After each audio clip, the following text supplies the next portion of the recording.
A sword such as this will bring honor to its bearer. This is nice work.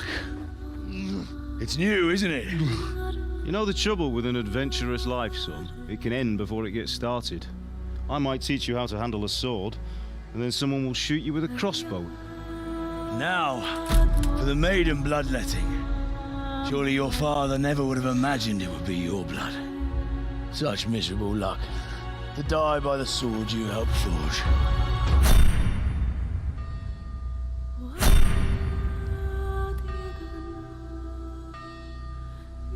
Sometimes I ask myself what it all means. Why does God allow such things to happen? All this slaughter and revenge, over and over. Tell me, boy, who are you? What in hell's name happened? I've come from Skalitz. They burned it to the ground, slaughtered everyone. Who burned it to the ground? That's him. That's the bastard who led the attack at Skalitz and killed my parents. I'm sure we're all agreed that all this unrest must come to an end. I finally have the feeling we're doing something worthwhile. We're helping to save the king.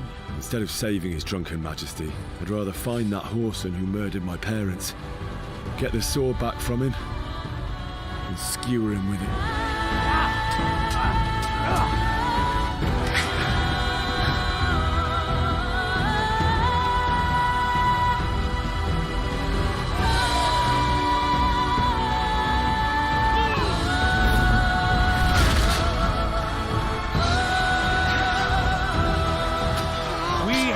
To put a stop to this senseless war.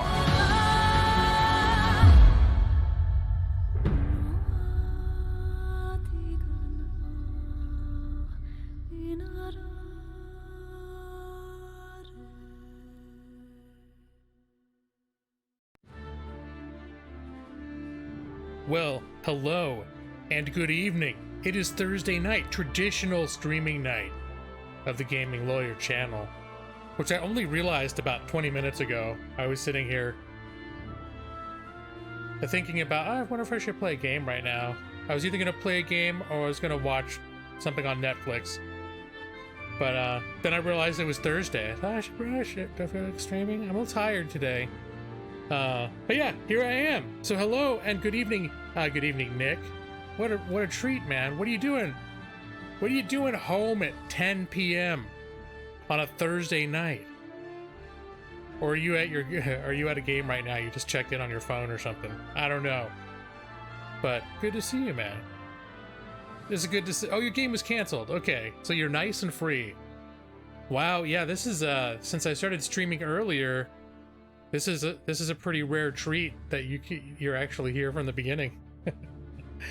How are things going in Nickland? You staying healthy? All that? It's getting a little things can get a little bit sketchy out there. I've been lucky enough that right before everything went a little bit screwy, I got my work laptop enabled to work from home. And I don't know if you remember last week I was talking about there were some technical problems at work, and for a few days, like our entire computer network was just down. And it's up right now, but a lot of our systems are still like being brought back up online, so my whole job is still not, like, we can't do everything that we do for my job, but it's been a good opportunity to figure out like how the whole remote access thing works, so that if we hit a point where they're starting to encourage people who can work from home to work from home, I'll be ready. I've been working from home. Your non-social lifestyle is essentially already self-quarantine. I don't know, man. You get together in person with other people to play games. That's pretty social. You seem like you have some social habits for your claims of being non-social. Anyways, and hello, Evie. How you doing? Evie 23, best Evie in the internet. How you doing, Evie? Happy Thursday to you. It's almost Friday. Although with your job, I don't know when you have off, because if you work retail, Friday may not be exciting to you. I know when I worked retail, Like, I worked weekends, so it's like Monday night was my Friday. I'd be like, Monday!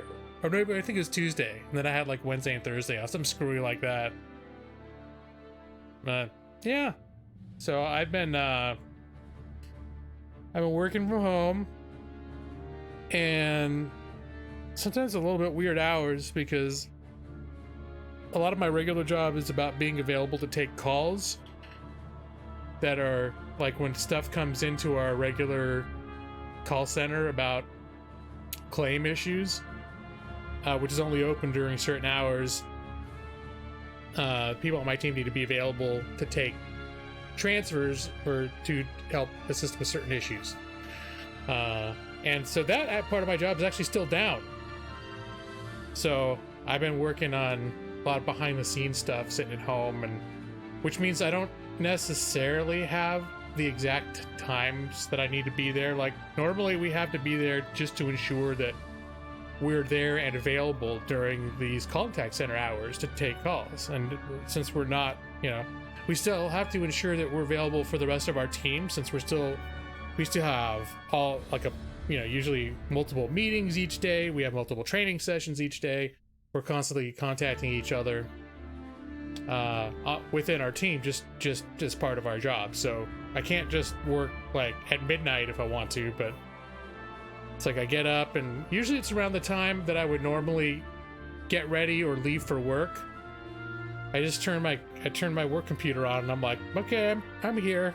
And I'll start working like an hour. Today I started working 2 hours earlier than I normally do. Tuesdays and Wednesdays off. Okay, yeah, I'm trying to remember if I had two. It might have been a Tuesday, Wednesday, or a Wednesday, Thursday. I can't remember. But I know I worked weekends. And I remember, I want to say maybe I had a Wednesday, Thursday off, because I don't remember ever being excited about Mondays. But I do remember, I think I remember being excited about Tuesdays, because Tuesdays meant that my weekend was about to start. The memories, I'd forgotten about that. But I do remember not taking my days, like weekend days, seriously. But good times. I enjoyed those jobs though. So, and I think it was also in a time of my life, like when I was around the college community. So it was in a time of my life where people in my social circle were very flexible. So if I worked until 11 o'clock or midnight, which my shifts frequently went until midnight, like I could still do stuff after work. Like there were friends that I knew just be like, hey, what are you doing? What do you do at 12:30 in the morning? Do you want to hang out? It's like, okay. So Mondays are your Fridays. Okay. All right, Evie. And then the only downside to that is when it is Friday and people are like, have a nice weekend. And it's nice that they're saying that. And so you're like, oh, thanks, you too. But inside it's like, dude, this is Tuesday for me. My week is just getting into full gear when the weekend starts. You don't like gathering with people, but your main hobby involves interacting and gathering with people. Yeah, and it could be. I believe that we all, to greater or lesser extent, are hardwired to need contact with other people. Some people need that more than others. So, like Nick, I would, based on what you say, classify you as an introvert, and I am as well. I'm very possessive of my personal quiet time, and to me, being around other people and even streaming, that's why I've never been able to be like a stream every day kind of person, even if I did have time. It's because I just needed my own personal downtime. I always have. But I've always needed a certain amount of contact, and it seemed like there were periods in my life when it was through work or whatever it was that I just got the social contact that I needed through certain means. And then so a lot of my downtime was just me by myself, because I was like, all right, I had enough of people already. I did that already this week. Evie, you're an introvert. You love hanging with friends, but too much contact with people leaves me feeling drained. Being around people is draining. Yeah, totally. We're on the same page, you guys. we're totally on the same page. Like even hanging out with my wife and stuff, it's like, if we're now, that's what the thing I like about at the point where you're married with somebody, and especially if someone is sort of compatible with you in that way, is you can hang out without being expending a bunch of social energy. Like, you could just hang out. But if it was like, if I was in a relationship where every moment had to be filled with some sort of activity, like, okay, what are we gonna do now? It was like, it's like the permanent, like, entertainment sleepover relationship. I couldn't deal with that. Good morrow. Good Gun Kid, how you doing, man? But that's been a little bit of a balancing act in my life, because I tend to want more of my own time, and my wife grew up in a big family, so she was used to being constantly interacting with people. So in some ways she's an introvert too. When it comes to strangers in the public and like gatherings and all that, outside the context of her family, she's kind of an introvert, but she has a lot more, I think, just general social energy than I do. You be alone with to get, yeah, we can kind of do that too. So you're together, but you're just doing your own thing. And that's something we've been able to do. I know the balance for me in a relationship is not letting it become too much of that. And that's something that what I would consider pitfalls that I have to keep an eye out for, is to always want to be doing our own things together. Like, if the momentum of that activity can go a little too far for me. So I have to be sometimes jostle myself free and be like, okay, it's time to start doing things together. And we could do more of our own things together later. Walmart pizza crust is pretty good, Gun Kid. I get the reference. In fact, I need to finish my Curb Your Enthusiasm. I subscribed to HBO Now for that show, and I've been watching a bunch of other stuff instead. I got stuck into Westworld in the last week or so, which I always was kind of curious about, but it was never on my radar. It's like, I gotta sub to HBO Now so I can watch Westworld. But now that I have it, I decided to check it out, and I've been totally sucked into it. It's crunchy crust. I hope you put like toppings on it. I'm just picturing you with this big old baked crust. It's just big old plain crunchy crust. It's like, it's crunchy. But that sounds pretty good, man. It is, Maxi. Well, it's not coronavirus free in the sense. I've heard on YouTube there's been a push to, like, for a while YouTube wouldn't monetize videos that discuss coronavirus. It's been it can be a sensitive topic. I haven't banned it as a topic of discussion because it's basically in all our faces all the time. So I don't know. We'll see. If it becomes a thing that people are going to argue about, I may change my mind. But so far, as long as it's, I don't know, as much as possible, discussed in a neutral manner, in a non-confrontational manner. But it is coronavirus free, as far as I'm aware, in a sense that that I don't have it, and if I do, there's no way I can transmit it to you. I know they're still working out the final research on, like, to make any final determinations on exactly all the ways it can be transmitted and etc. But I feel fairly comfortable in concluding that it is impossible to transmit over live stream from a creator to a viewer. Free COVID? Oh, it's free. We're all incubated and just don't know. Well, there have been cases in my area as of like a couple weeks ago, 2-3 weeks ago, that were not directly linked. They're community cases. They don't know where it came from. So we were one of the first. I'm in the Portland area, so we were one of the first areas in the country to have reported cases that people just caught it from the community. And that meant that probably the point this guy was bad enough to show symptoms, he probably caught it, several weeks before that. So, based on its high transmissibility rate, there's reason to think it's been moving around where I live. So I think my main concern is my default transportation method is train and bus, and especially during commuting hours, those things get packed as all hell with people for several hours. People on, people off, people on, people off. And so my concern is, maybe for most people they'd still not have to worry quite as much, but I feel like I do exactly the things that would expose me if it were more silently spreading around our community. I'd be basically licking public doorknobs. It would be the equivalent of taking those buses every day, which is why I'm thankful that for the past couple of weeks I've been able to work from home. So I've, with the exception of a couple of days, 3 days I had to go into the office, I've been able to work from home, so I haven't had to do that. Like Walking Dead, yeah, we're all just carriers, just waiting. You were hoping to get contaminated by G-Law fluids? Oh, Maxie, I don't know where to go with that statement. For a second, I was like, oh, hey, Maxie, what? But then I'm like, no, I don't want to go in that direction, because that just very, very rapidly would become uncomfortable. G-Law fluids is a sub perk? I don't know.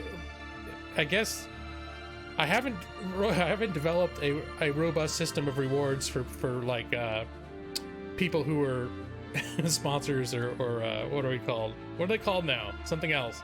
I still call them sponsors. Let's see, we have to survive. Hey, James. I was just thinking about you the other day, James. Have you still been lurking my streams? I forget what I looked at a stream randomly. I looked at a stream for like a year ago or something, and you were there, and I was like, oh damn, it's James Baker. He was like, you were the one guy that you're almost always at my streams, and you, even if you never said a word, but if I thought to say randomly, it seemed like any time randomly at any point in the stream, if I said, James Baker, you lurking? You'd be like, yep. So as far as I know, you've been here the whole time. It gives you wings. Right, Maxie. Pure unadulterated G-Law juice. How you doing, Mike? Good to see you, man. But the audio is too low to hear me. You mean for the last my last many streams? You had it turned down, or is my actual stream audio been low? I don't know. Audio has been one of the banes of my streaming existence that I've never quite gotten right. I've always struggled with it. Oh yeah, toilet paper really selling out.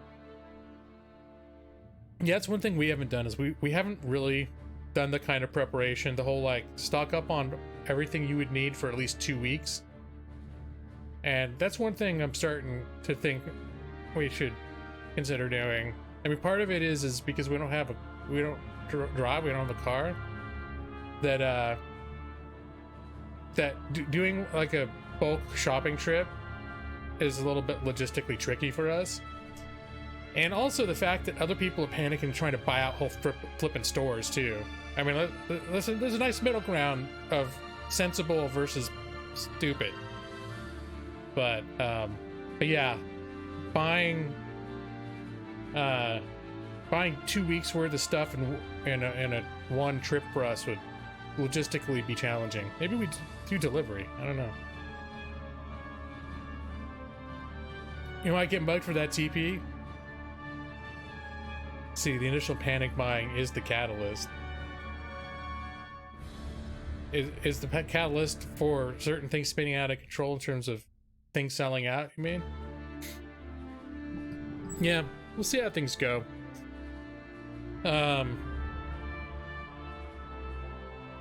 Because I mean, honestly, like toilet paper, it's not like people are going to use more toilet paper.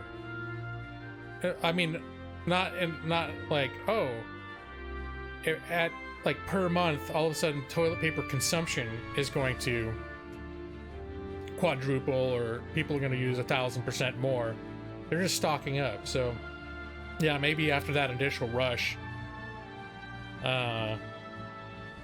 things will normalize a little bit.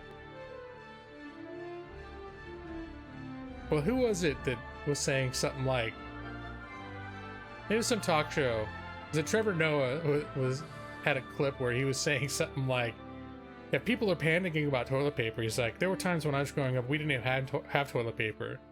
And people are freaking out. Like, they have a toilet and it's 2 feet away from a shower, and they're like, how am I going to clean myself? It's first world problems. But the idea of using the shower to clean that, though, is a little bit, is a little bit troubling. Like, the idea of that, it's like, that's not a very sexy shower. That's all I'm saying. All the people that dump on company time. But they can't be using toilet paper that whole time. I mean, I know when I dump on company time, I'm looking at Facebook. I'm not just sitting in there for 10 minutes constantly wiping my ass. That only happens if it happens at all. Sometimes it doesn't. I'm just in there. I'm in there, have a little pee, and then I look at my phone just in case. You know, in case my body's like, hey, why don't we take care of some of this? And sometimes, like, I'll be in there a few minutes and be like, nope, we don't really need to do that right now. But it was a nice break with Facebook in here.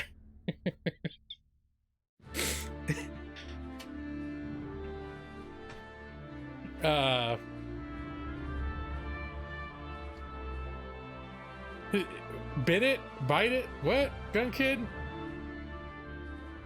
What's a bite it? Bid it. The supply buffer is okay. Yeah, I think the my understanding, it's not an overall societal lack of supply is a problem. The problem is the ability to keep the shelves stocked and to keep the stores stocked, because we're not going to run out. It's just literally, it could be a point where we still have warehouses with mountains of toilet paper. We just haven't been able to ship them quickly enough to the stores. Or stores will still have toilet paper, but they haven't been able to put them on the shelves fast enough to keep up with people. A butt shower. Yeah, there we go. An ass water fountain. What are those things called? Bidets? They're supposed to be what I call them. My wife thought it was hilarious. We went to a hotel that had one. Lady fountain. Oh, the lady fountain. That would work. They should have one of those. They should install those. Gotta up the literacy skill. I know lots of words, but occasionally I run into words that I don't know. And particularly Nick has found lots of words that I don't know how to say correctly over the years. And for some reason it doesn't hurt my ego when Nick tells me about it, so it's okay. But yeah, I found Nick has corrected various speech and language anomalies over the years.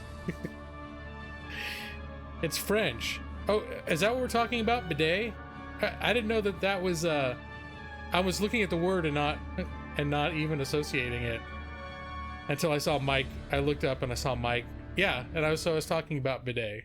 I'm like, what's a bidet? And then I started talking about bidets. That's what lady fountain. I think that's what it was when you said ass water fountain. Then I thought of bidets, but I thought it was like B-U-D something. I thought it was some other weird smelling, so I didn't even make the connection. Every house with a shower, tub, and a hose has a bidet and a urinal. We don't have a hose at our house. We live in an apartment. There's not a lot of need for hoses. Send a picture. Well, let's see. Why don't I turn that?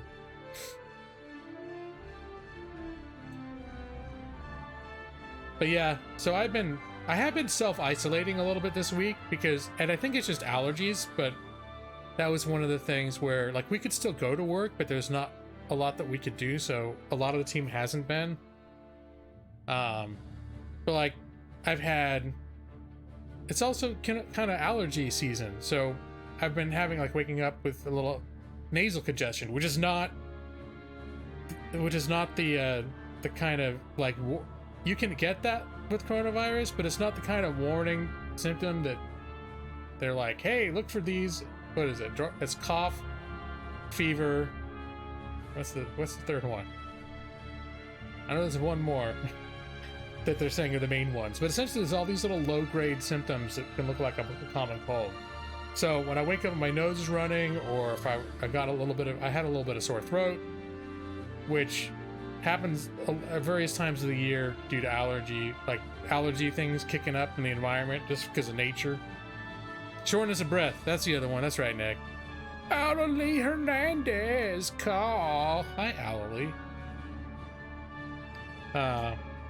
Be a thing, let's see, where you has to wash your ass in the tub like them coffee spurts. Yeah, absolutely. Wash your hands for sure. But yeah, I've been self-isolating simply because I'm set up to be able to work from home. So if I'm having any symptoms that could ambiguously be considered virus caused, my default position has been like, yeah, I'm not feeling like awful or anything, but just in case I'm one of those people that's having the barely detectable version of it and I'm showing a couple real mild symptoms, I don't want to expose anyone else to it. Yeah, everything's getting canceled. In the last 2 days, there's been like all like the NBA and college basketball and all sorts of like big events have been suspended. Big like league events have been suspended. And you got Overlord McGeek's gonna lick everyone's face. That might work. I don't know. You should check the CDC website. It could be, if you super expose yourself to something, it could be like a vaccine. You know, your body's just like, wow, I've seen so much of this that I know exactly how to fight it off now. Because Overlord McGeek has been licking everyone's face. That's what, yeah, and I just looked and I saw Maxie's thing. Yeah, what you need right now is a strong immune system. You gotta give it a workout, right, Maxie? Isn't that? That's what they don't tell you. That's what the CDC doesn't tell you. You need to give that thing a workout. Lick some faces. Just touch all those urinal handles, all the toilet handle, the public toilet handles, and lick the doorknob on the way out. As long as you're at it. All right. So yeah, I actually haven't. Getting I'm playing a game, supposedly. Kingdom Come Deliverance. I actually haven't been playing this for the past week or so. This past weekend, I picked up a game on sale on Steam. I'm gonna plug it. Called what's it called? Supraland. On sale for $9.99. I think it's still on sale. It's pretty cute. Like this. Let me see. Oh wait, I was gonna look at Discord, wasn't I? Someone posted a picture of toilet paper. Oh, let me go to Discord first. I'm doing stuff in the background. Let's play this Middle Ages game. I think I have Rise of the Tomb Raider through a Humble Bundle. I almost, when I finished that Star Wars game, because it's a little bit, has very similar Tomb Raider-ish formulas, I almost jumped straight to Tomb Raider.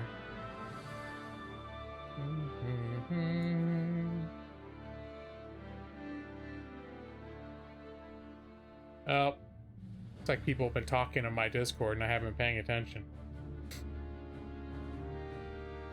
And there it is.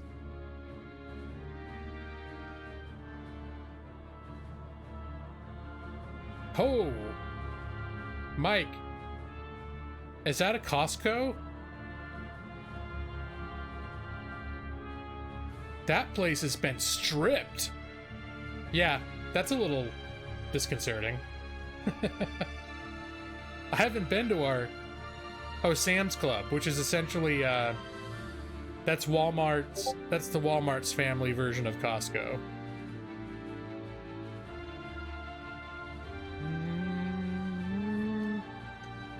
But I haven't been to a Sam's Club in a while because there aren't as many, but I lived in an area that had a Sam's Club and a Costco about a quarter mile away from each other. Maybe it wasn't that close, but I think you could almost see one from the other. It was that type of place. And I couldn't, once I got inside those places, I couldn't tell the difference. They felt almost identical. Of course, that was like 20 years ago, so maybe, I don't know. Still, based on the picture you just sent me, it still looks just like a Costco. All right, I waved one of my windows around and everything closed. Get everything back up again. OBS, check. What was I gonna do?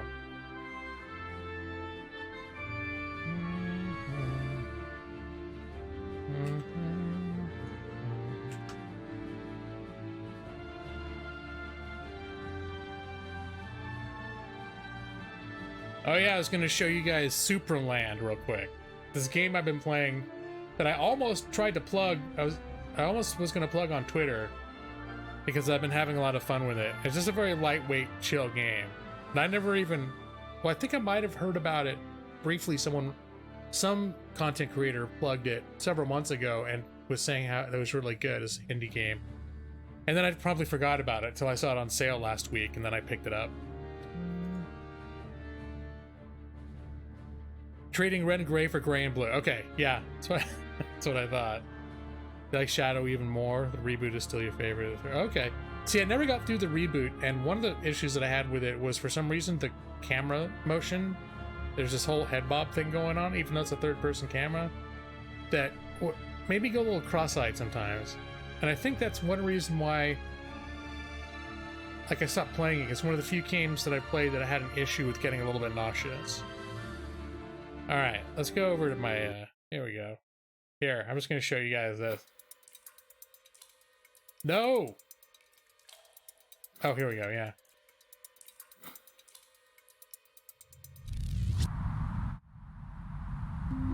So it's literally a sandbox.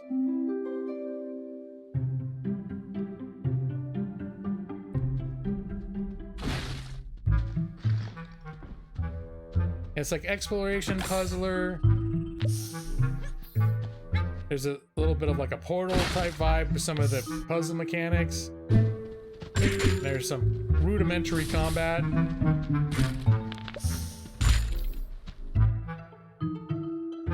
And it's very charming.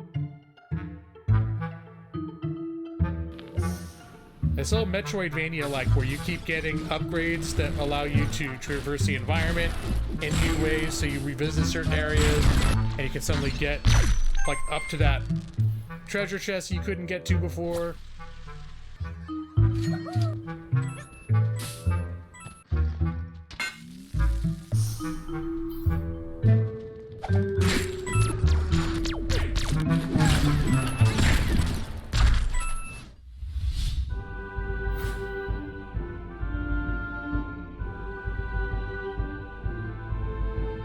Yeah, that's a good representation.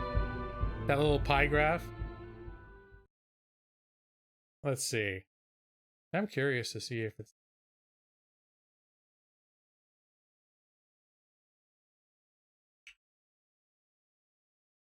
This is basic. Yeah, it's still on sale. It's $9.99 right now.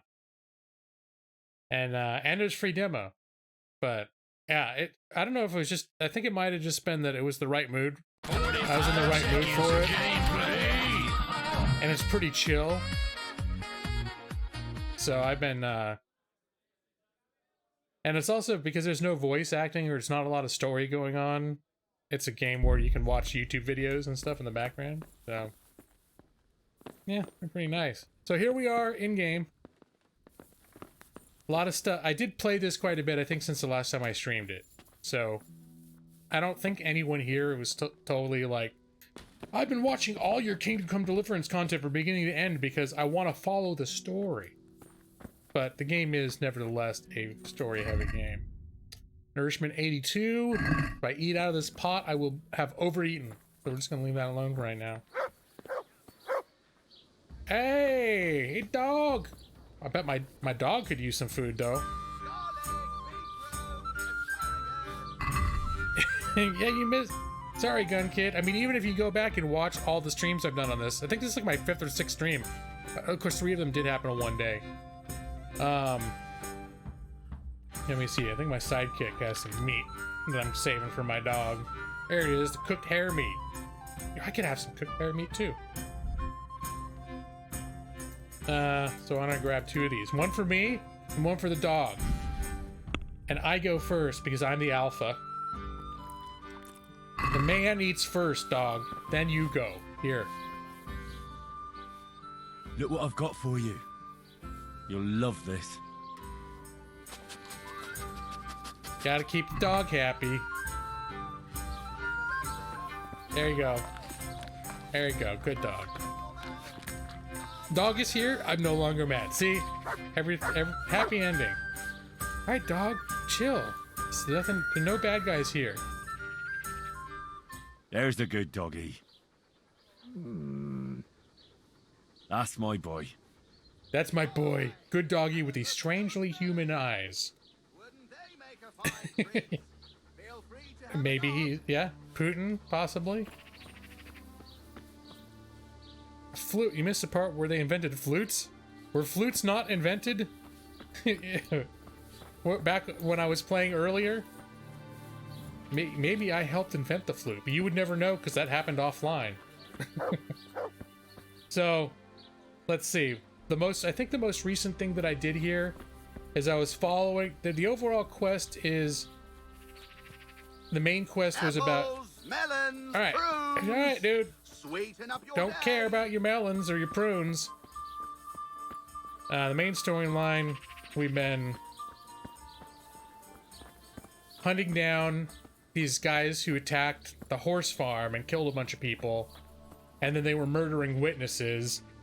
And one of them I traced back to this town, and when I got here to ask around about him, he died. And there's a local, apparently right before all this shit went down, he was someone who was involved with the raid, but didn't know it was going to go as far as it did, with like killing the horses and killing people. And so he felt like shitty about it, and I guess he came back and he was talking to the priest, but then by the time I got in town, he got murdered. And I think they were like, what is it? One of the members of the gang, a fellow who goes by the moniker Riki, is in the vicinity of Ledet Co. And that's all I know. So that's another town I'll have to investigate. But while I was still here, the priest had some work for me to do, and I had this fun quest where there are these ladies who are trying to get into witchcraft as a local apothecary who they think is a witch, and they learn this like hallucinogenic paste that salve that they made that they thought would let them talk to the devil, because they each lost somebody in the war, and they thought that they could talk to the devil, make some sort of deal so they could talk to their loved ones again. So I had kind of a fun quest where between the priest and even the lady, the apothecary, they sent me out into the woods at night to follow these ladies to see what they're up to and try and, keep them from getting all high on these hallucinogens and doing something stupid. And I went out there and they thought I was the devil. They thought they had summoned me, and they came up and they had this hallucinogenic crap all over their hands, and they started touching me. And then my guy, it was pretty hilarious. He started hallucinating, and he suddenly saw them as a bunch of like super horny farm animals, and the only way you could progress the story was decide which farm animal you're gonna boink. And the only one of them was a horse, one was a pig, and one was a chicken. And the only one they would let you interact with, like to initiate it, was doing something nasty to the chicken. But luckily the other demons attacked, and they got. Anyways, I think we ended up. There were some people came in that we thought were monsters, and I killed them. And I think it turned out it was locals that I don't know if locals thought they were witches or why. These locals were trying to intervene. And we thought they were demons, so I killed them. And now I have to report back to the priest what happened. I don't think I've spoken to him yet. Did you get the mushrooms? So they got the recipe on their own about how to make it. It was a pretty interesting quest. And it was interesting to play. It was kind of funny. And actually it was pretty hilarious. It was one of the funniest moments in the game. You wouldn't know you're playing off stream. Yeah, I know. It happens. Yeah, this priest is kind of a character. I have a feeling he's had an interesting past. He likes to hang out and get drunk at the bar. What's up, buddy? And he likes to practice with his sword. Oh, hey, all right, all right. Wait, wasn't I supposed to playing with the devil? Tell the parish priest what happened. Yeah.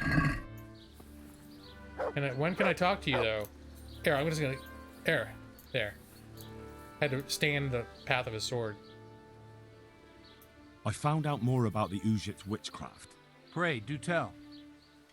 The women have got hold of some magic lotion from the herb woman, and they're using it to summon the devil. For the love of heaven. I followed them to where they held their Sabbath. They summoned the devil, danced around a fire. Oh my God, what else? The women were completely out of their minds from that ointment. Then some woodcutters stormed in. They wanted to put a stop to the witch's Sabbath. Good God. And what happened? I had to kill the woodcutters to save those women from them. For Christ's sake! How could you? Such needless slaughter! Those men meant well. Was there no other way to stop the bloodshed? Not really. The woodcutters were beside themselves with rage, baying for the women's blood. There was no reasoning with them. There must have been another way. Plus, I thought I was Satan at the time. I did all of my power. It's true, I actually did defend myself for a while, hoping they would, you know, cool down, but they weren't. They were slowly starting to injure me, so I had to fight back. I did everything I could. The good Lord observes your deeds. Pray for the souls of those unfortunate Christians. Pray, because you have blood on your hands. Damn. At least you see where dancing with the devil can take you. Pray for their loved ones and for your soul and mine, because we share the blame. And now please, go. Leave me alone to pray. Farewell. But, Princess Unicorn! No one's gonna cough on you here, Princess Unicorn. It is physically impossible. I just realized I'm dirty too. Can I wash up? Nope, I guess I'm just regular medieval dirty, which means like clean for normal purposes. I thought there was more to do with this guy. Ah! Ow, damn it. So, if you step into their sword swing, it will hurt. Farewell. I know there's more story with that guy, because I remember when I played it before, there was some additional storyline with him that was really interesting. But it must be associated with a different quest line. Let's see. How we doing?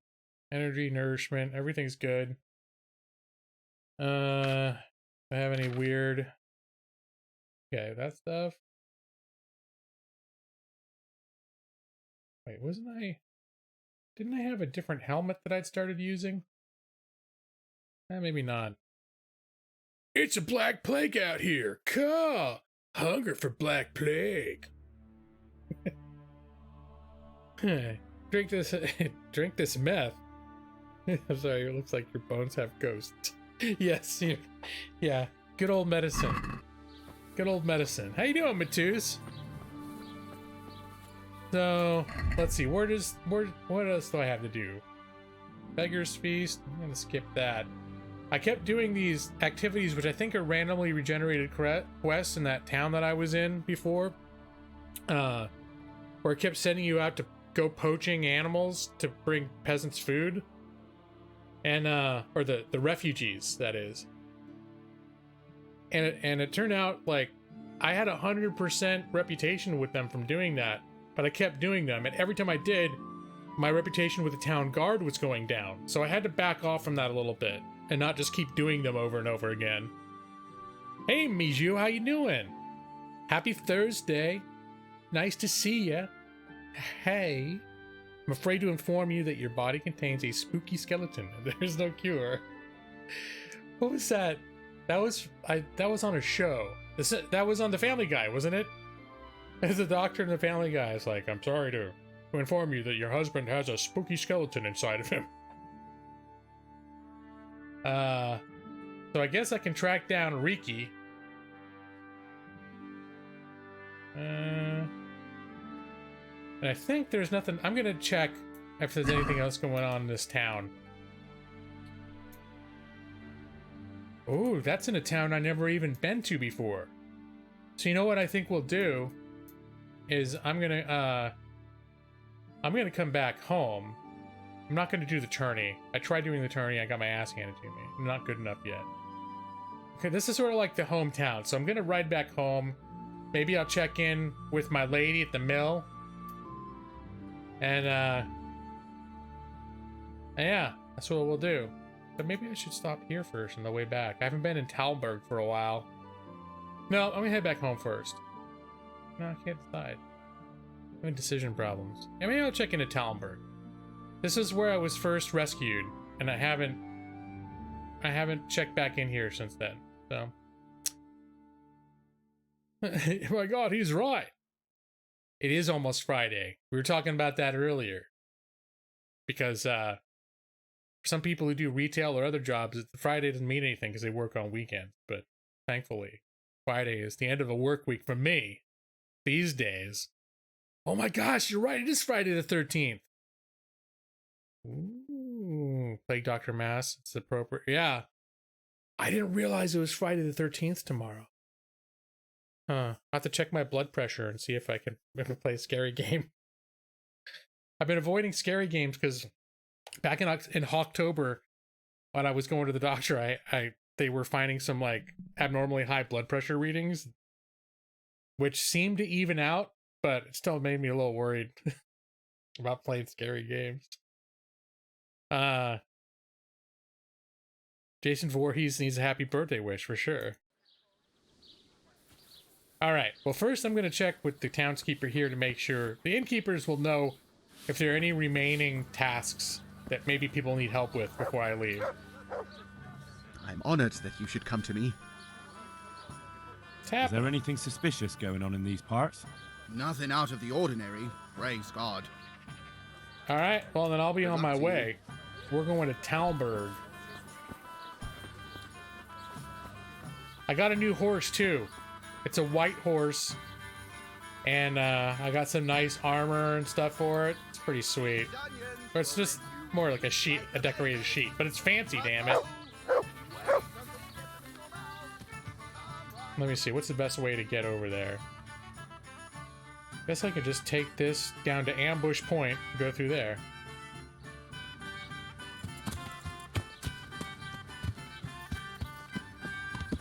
I'm curious how much have I put on my damn horse? My horse has got a lot of stuff on it. Sidekick. Some of the stuff I'm holding on to. That I can probably get rid of. Sometimes I stockpile supplies on my horse. Like when I find battlefields and I loot people's expensive armor pieces, I throw it all on my horse so I can sell it later. But right now, I guess he just has a bunch of crap on it because I'm using him as mobile storage, basically. All right. Smell you later, peasants. Yeah, it's easy to forget my humble beginnings as a blacksmith. The humble blacksmith's son. Keep up, dog.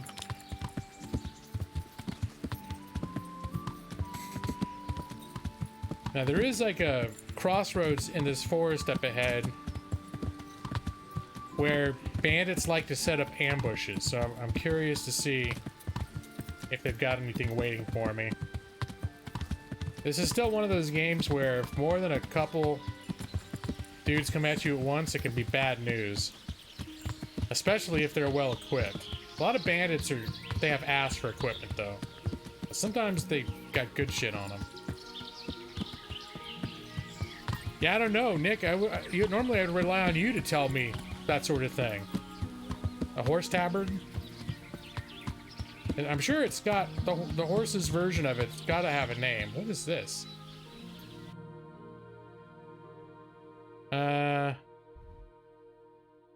It's probably a path to something I don't need to mess with.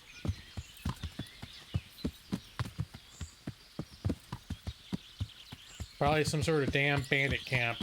I don't need to proactively seek out bandit camps unless there's a compelling reason to do so. But I think this particular forest is kind of pretty, though. I like this forest. The different forests in this game have different looks and feels to them. Aside from the ambushes and the satanic rituals that happen out in these woods, it's pretty nice. Pretty good.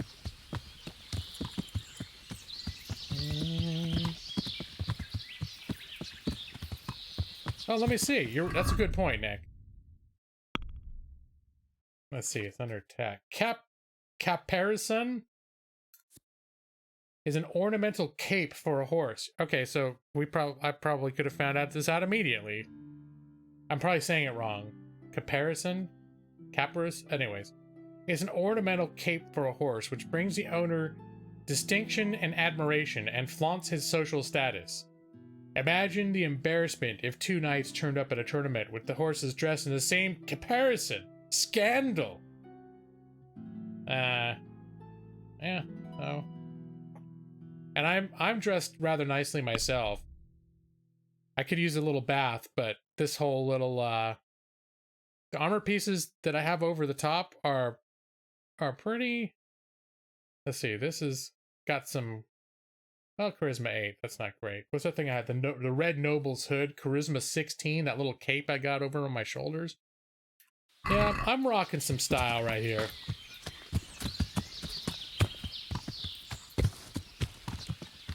Alright, I think this is where ambushes happen a lot of times. This little crossroads right here. I'm not seeing any signs of it. They like to hide behind those rocks.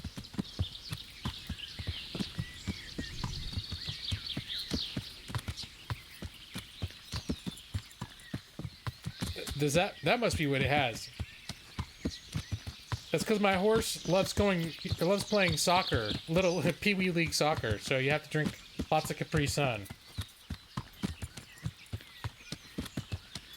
Alright, let's pick up the pace a little bit. I wanted to keep it slow when I thought I was going to be ambushed. But that didn't happen, so.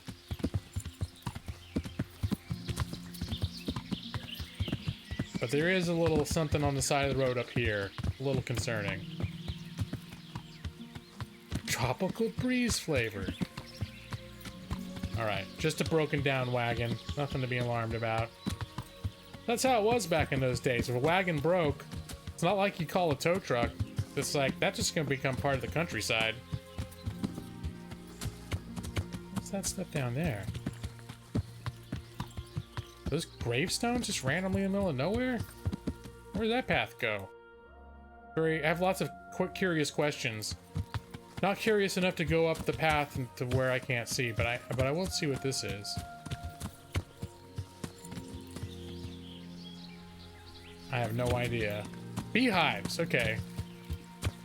It's like some sort of giant medieval butt plug? I don't know. Beehives, got it.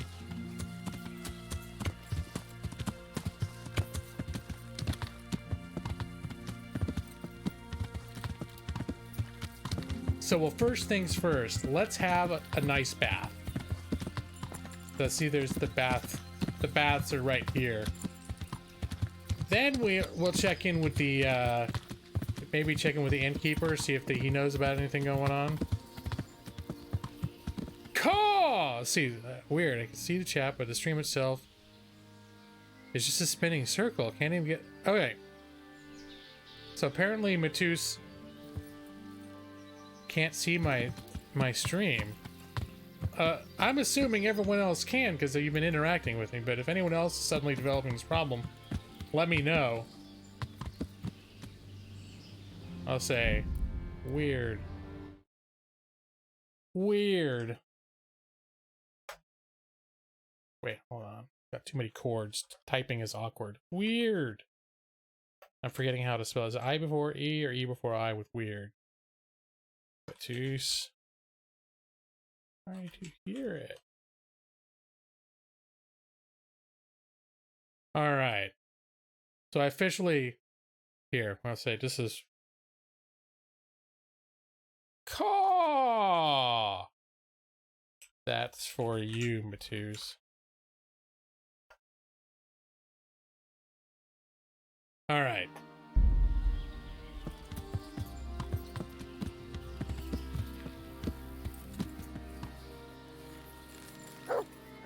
What are you doing, dog? What are you barking at? Just being random? Maybe he's developing a relationship with the horse. It's like, what are you doing to that horse? What are you doing on top of it? That's not appropriate. You're a man. It's a horse. What are you doing?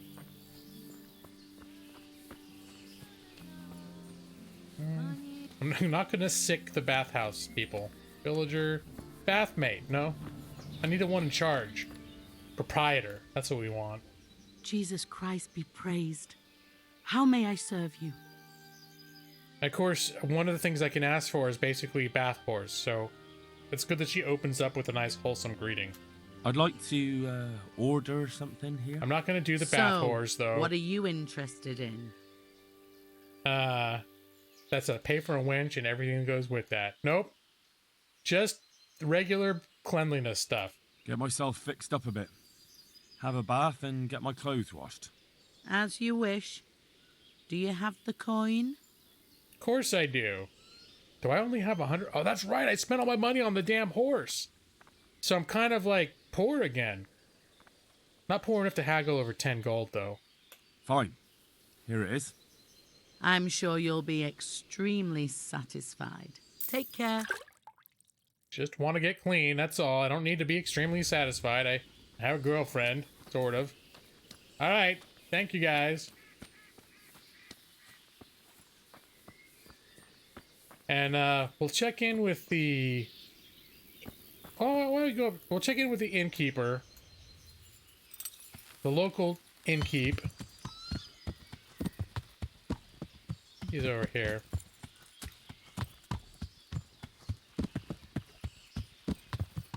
Because they tend to be good about knowing what's happening in the community, who might need help. Traveling the land, making a name for myself. Gotta get dirty to get clean. That's true, man. I hadn't thought of that. I haven't thought of that, but... Sit. Ooh, I can sit. I was wondering if I could interact with this. Wow, this is immersive. Let me see. Can I... Is there any... No, just get up. There's a fly. Just sit and get up. There should be... And I'm fully wearing my armor. Alright, well, the fact that I can sit in it still has some charm to it. Hey, buddy. I hope I can be of help to you, knight. I like... Because the way I'm dressed, they all think I'm a knight. I can still... my character's still at that point in his career where he can barely fight. Like, he can barely handle a sword, but... Well, what's happening around here? How are the Talmberg folk getting on? Is it peaceful here? Do you even have to ask? I don't know. I heard from the stonemasons there's been some trouble at the quarry. Hope it doesn't drive them away. They spend a lot here. Thirsty work, you know. I just hopes the Divish and his quarrymaster get it sorted out. And that's not all. You're that lad from Skalitz, ain't you? Yeah. It is you, ain't it? Well, you ought to ask folk in Rovna how they're doing. Some of them come here for an ale now and again, and they don't look too happy. Let me think now. There's a big festive occasion coming up. Lady Stephanie's cousin is getting married, and everyone at the castle's getting ready for the wedding. All of us here help out any way we can, too. Wow. It won't be at the castle, though. Shame. It's not often you get to see a fine affair like that. It's a random, either a different voice actor subbed in for one line, or he just came in on a different day and forgot how he was voice acting it. One of those lines was very jarring. All right. God be with you. So, I'm supposed to just ask people how they're doing? God preserve you, good knight. Can I do something for you? Okay, not her, apparently. Her artist shit pants. That would be immersive. Here Martha.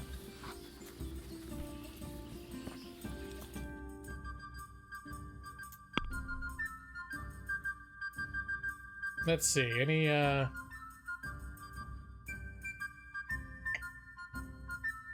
Okay, so no, that didn't trigger any specific, like, quest, but I can see now there's like there's a star up here. What's this? Activity giver? I don't know if I need that. Those activities are kind of like the, well, I might talk to him. We'll see. If it involves poaching, I'm gonna have to think about it, because I'm already getting in some circles, I'm getting a bad reputation as someone that's illegally killing king's animals in a systematic way. Alright.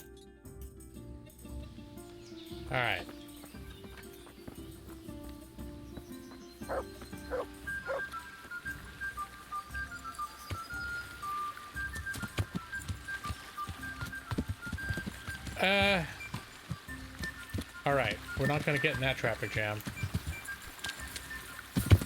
There, my horse is well equipped to jump over small brooks. Has trouble going over bushes, though. The secret ingredient is crime.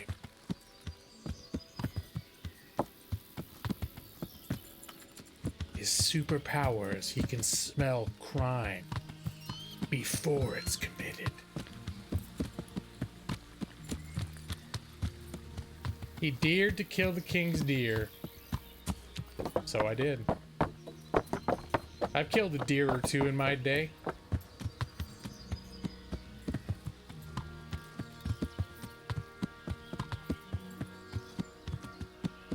I want to say there was like a tanner or something over here that would collect animal hides. Now that I'm thinking about it, though, I don't think I can collect animal hides. I don't think I have the ability. Let's see. Hunting. I can butcher, but no hides. Well, let's see what he wants first. Hey, buddy. I'm at your service, Sir Knight. Have you got any work that needs doing? Not much. Unless you're not averse to a bit of risk. How do you mean? As you can see, I tan hides. I can only buy them from the master huntsman, and he never gives me enough. I'd hunt them down myself, only he keeps a close watch on me. But you now... Well, I don't think the master huntsman would be any happier about me hunting on his preserve. He wouldn't, if he caught you at it. Look here, I'll pay a good price for whatever you bring me. And sometimes I have to fill an order and I need something in particular, in which case I would pay you extra. And if you help me out a few times, I might be able to teach you something useful. That's tempting. Couldn't you use some hides? I'm in need of boar hides, believe it or not. They don't make very good leather, but the cobbler uses it to make cheap shoes. And there's a lot of demand before autumn. Take care now. Alright, well, I can't pursue this right now because I don't know how to skin animals yet. But I have to put that on my to-do list. What is my hunting skill, anyways? Level 7. I get another perk at level 8. And I'm 69% of the way to getting level 8. I wonder if I can pay the local huntsman to train me up to level 8. Just curious. I'm gonna go up to the castle and see if they need anything. Who knows? Maybe they need wait pelts. a moment. What? What's up, buddy? Is he suspicious of me? I haven't killed any animals yet. Did you just... You're the young fellow who came here from Skalitz half dead, aren't you? Yeah. Yes, that'll be me. Why? Well, the lady of the castle was asking after you. Oh, shit. She wants to talk to you. Ah, I'll go and see her then. Thank you. Very well. Don't make her wait. May the Lord watch over you. Oh, no. I don't know if you guys recall this, but this did happen during my... Watch what you're doing! Dude, there's people walking here! I just climbed on my horse, you prick! Alright, that's fine. So, at the beginning of the game when my hometown got attacked, I got injured. I got hit by arrows while I was escaping, and I made it here. And I think I slept for a while. Like, I recovered. I needed some time to recover, and while I was recuperating, the lady of the castle, the wife of the lord of this castle, came to my room in the middle of the night just to bring me like some tea or something and ask how I was doing. And I know that would have been considered highly inappropriate in medieval times for that sort of thing to occur. Like, I was under the impression that I had to be very careful, because that sort of interest she was expressing to me may end up being people's heads end up on pikes or that sort of thing. We'll just say. I'm walking here. Hey, the toilet paper of their time. That makes sense, James. It's rough, but it's absorbent.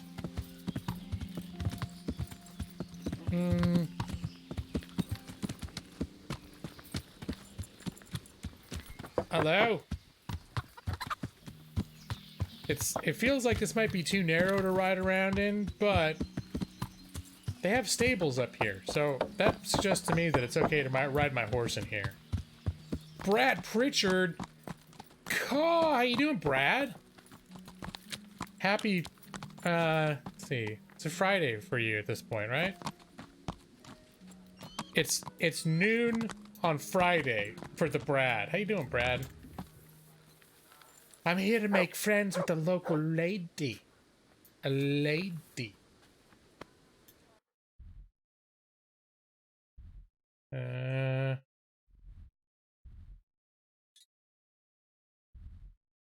Okay, I guess that there was a star up here indicating a quest, and I think it was that. She's probably upstairs. I had to talk to the lady of the castle. I'm afraid has inappropriate intentions towards me. It's Friday, but the NCAA tournament is canceled in Dayton. Will never in your life have the chance to win a national... Well, is it canceled or is it just postponed? I was under the impression things were being, well, postponed for the foreseeable future is the phrase I keep hearing with regard to sporting events. She in here? I just gotta be careful because you walk into the wrong place and it'll be... Okay, there's the lord of the castle, Sir Robard. No, Sir Divish?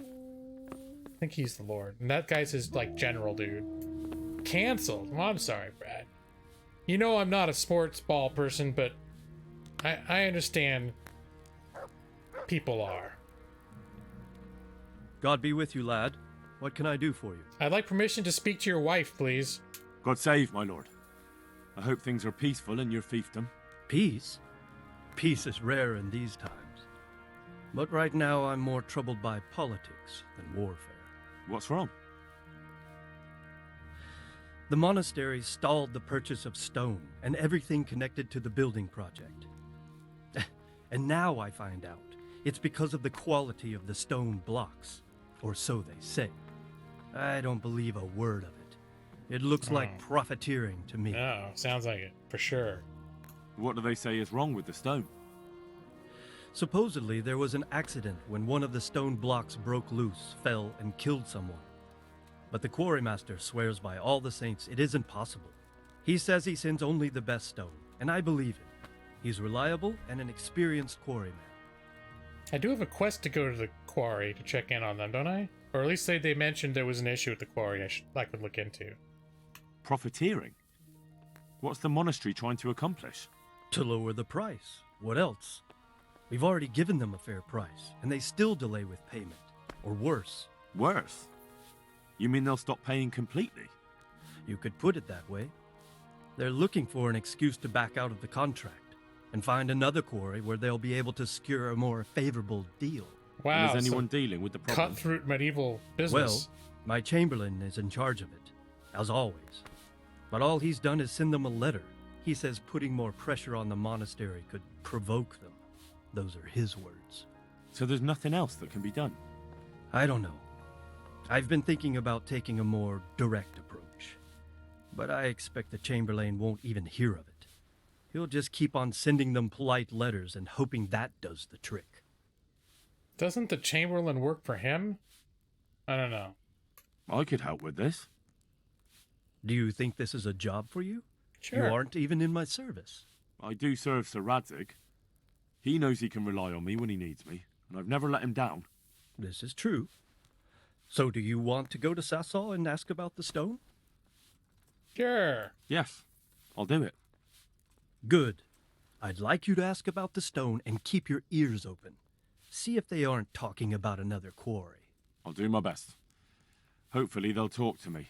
They will. You ride in my name, so don't forget to remind them of it. Well. I also want to get on his good side in case his wife tries to handle my pecker or my balls. The Lord be praised. What's on your mind? It's to do with this wedding? I heard you wanted to talk to me, my lady. It's true. I need something from you. How can I help? My cousin, young Sophie, is going to be wed. It will be an entry into a new life, and I want everything to be perfect for her. I'm looking for a few things to give her as a gift, and you're going to find them for me. My lady, why me? Normally I'd let the Chamberlain take care of it, but he doesn't have any taste. This Chamberlain I can't sounds trust terrible. him with this. And I've been told no task is too challenging for you. Is that not true? Sure. It will be my honor, my lady. I need you to pick up an ornamental crown from Sasau for Sophie, wine from a merchant in Ratai, and a roan from the stable in Ujits. Who am I supposed to pick up the wine from? From Conrad Hagen in Ratai. He's the only person in the whole region who can supply a genuinely good wine. And believe me, I know what I'm talking about. Here you go. That should be enough. Okay, what about the crown? And the ornamental crown? I had the engravers in Sasau make it, but now they've written to say it will take a while longer. That just won't do. The wedding is almost upon us, and I need it. Go and see Master Jeronim Slesky and pick it up. You said a roan from Ujits. Precisely. It's a beautiful animal. Wait till you see it. Dietrich said he'd ride it here himself, but I can already imagine how he'll end up killing himself on that horse. But you, so young and vigorous. Your husband's right there, you know. Wine, a roan, and a crown. I can handle that. Thank you, Henry. I just wish there were others here I could trust so well. God bless. Alright, maybe they should just flat out hire me as their Chamberlain, because all my quests involve doing things the Chamberlains either won't do or isn't good at. That's supposed to be his job. But yeah, she's sitting right next to her husband, who... I don't know how old he is, but he's not young. And she's talking about how vigorous and youthful I am. You're gonna get my balls chopped off, lady. Just watch it. I don't mind helping your cousin's wedding, but let's keep things above board, okay? It needs a good lay. Alright, so what are we doing now? House of God. Skin I'm gonna not track because I can't do skins right now, but I am gonna check in with the huntsman. The tourney I'm not gonna track right now because I'm not gonna do that. House of God is to ask about the accident with the stones at the monastery, which is in a town I've never been to. Actually, I think I've been to the south side of town. I think it's all part of the same. And, treasure hunt. Yeah, maybe I'll look into that. Oh, I do also have... I do have some treasure maps too that I haven't checked in on my treasure maps for a while. Let's see if there's anything nearby. Neuhof. Oh, that's not near where I am. Actually, I found that one, and there was a chest with a super advanced lock, so I can't do that one right now. Ujits. Ah, that's right in the area I was at.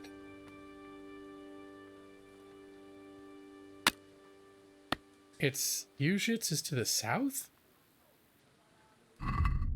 All right, now I have to. Now I'm curious. Usually this is where I would just spend a bunch of time. All right, maybe this is a good thing for me to do while I'm still here, because I need to go up there anyways to look into a roan here.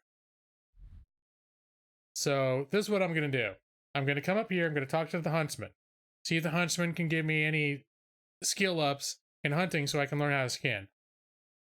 Which, given the fact that I don't have any money right now, I don't think I probably won't be able to afford it, even if you can teach me. Then I'm gonna come over here. But the roan I need to ride back to town. So this is what I'm gonna do. I'm gonna come up here. I'm gonna look for the treasure, and then on the way back, I'm gonna hit this, and then I'm gonna come back. And yeah, that's what we're gonna do. So I'm not gonna. I talk to the huntsman first. No, huntsman I'll hit on the way back, because I doubt I have money right now to pay him anyways for the skill. So that's my plan right now. Go team. Team G-Law. For the win. FTW. Yo. Here we go. Alright, peasants. I'm out of here.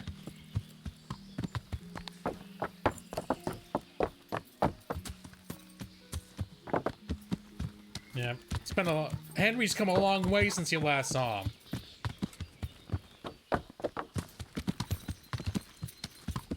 Wait, which way do I go? No, we're gonna just keep following past back up the way we came, basically.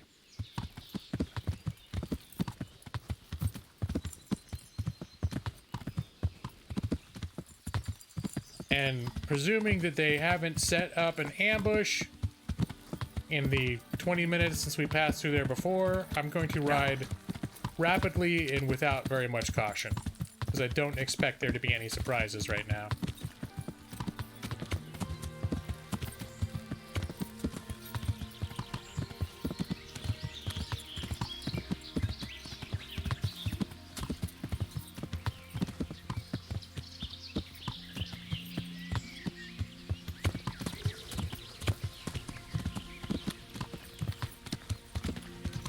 Yeah.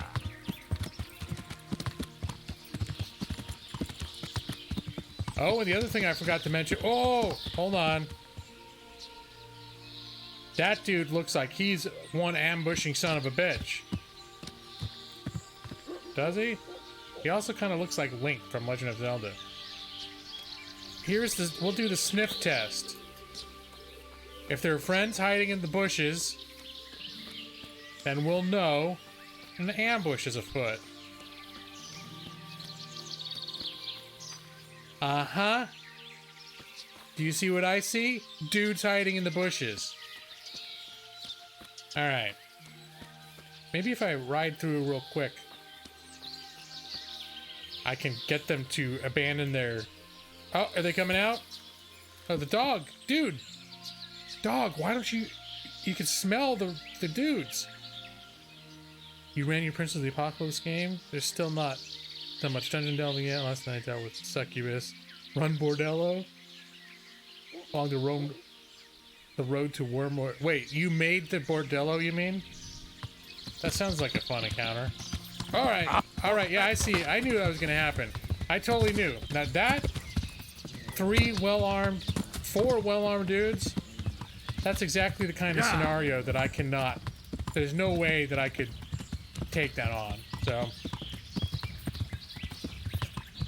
the reason I like to scout it out, though, sometimes they have traps. Like they'll have logs blocking the road, so you get jammed up or you can't ride through. They'll set up little traps for you. You gotta watch what you're doing. Yeah, my understanding of Princes of the Apocalypse is that it does some really good. Just the adventure, published adventure itself, does some very good world building, and has like a really good setup for lots of different things to happen. That it's not just a dungeon crawl. But once you get to the dungeons, it's like, well, kiss the rest of the world goodbye for a while. You're gonna be spending the next 6 months of your gaming career in these dungeons. Which is why I've seen a lot of DMs altering the module to taste. Some gamers really like dungeon crawls, and some gamers don't. Players could take over. Oh, okay. I got you. All right.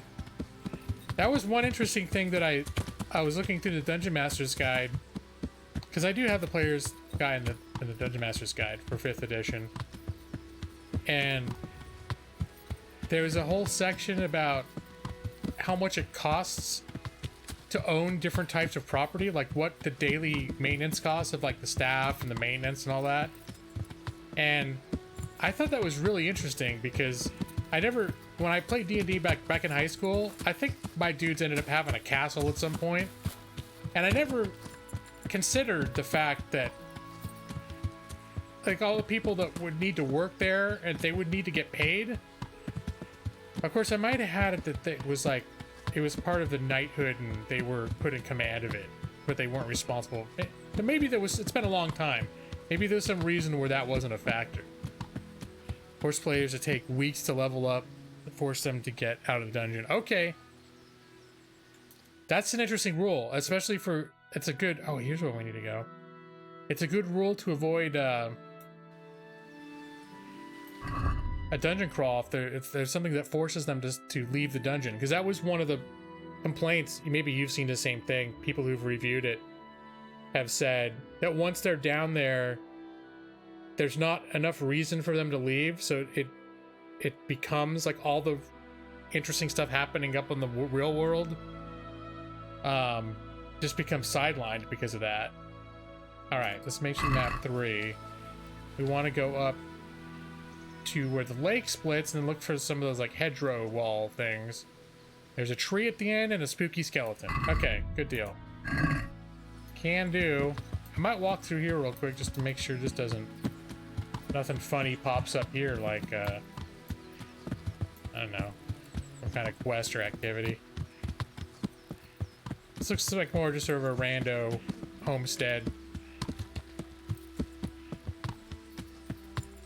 But that's an interesting rule, Nick. I like that. That's very like an immersive rule.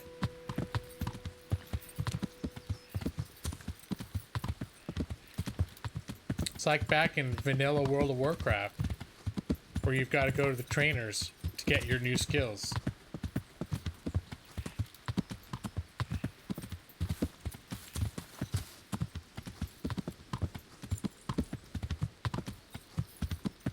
Alright, let's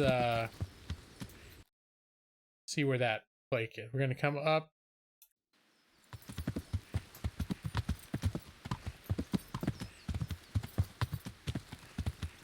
And I know I could cut across right here, but I'm just gonna follow the roads up just to do it, because sometimes there's interesting things to find along roads. Another broke down wagon. Sometimes there's like stuff to loot. Speaking of stuff to loot, I think it's just a broken down wagon. 9 long interconnected dungeons have made them take a week level based on tier -1. Okay, interesting.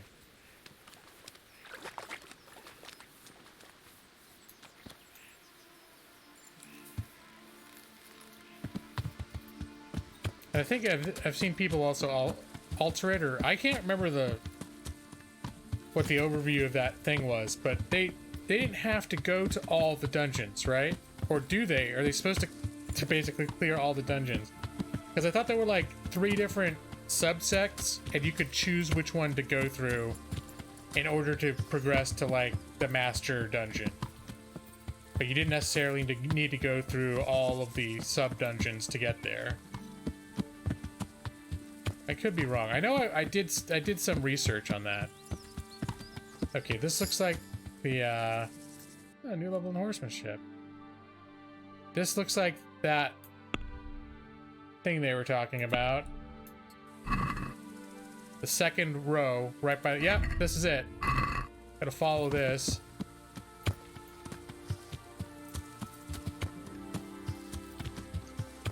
We're looking for treasure. There's a tree. I bet it's that tree right up there.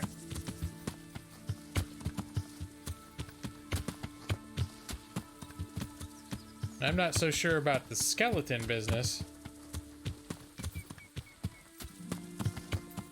Oh, there's another more dramatic tree at the end of the whole wall. Okay, probably that tree up ahead. To get enough experience, you're better off going to all of them. Okay.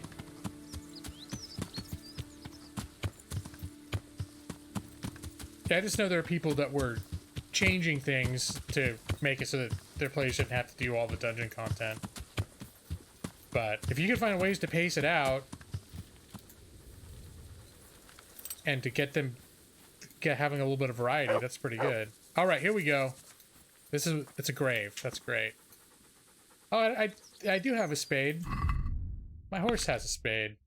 I keep it on my horse because I don't walk around digging all the time. I only dig at very specific times.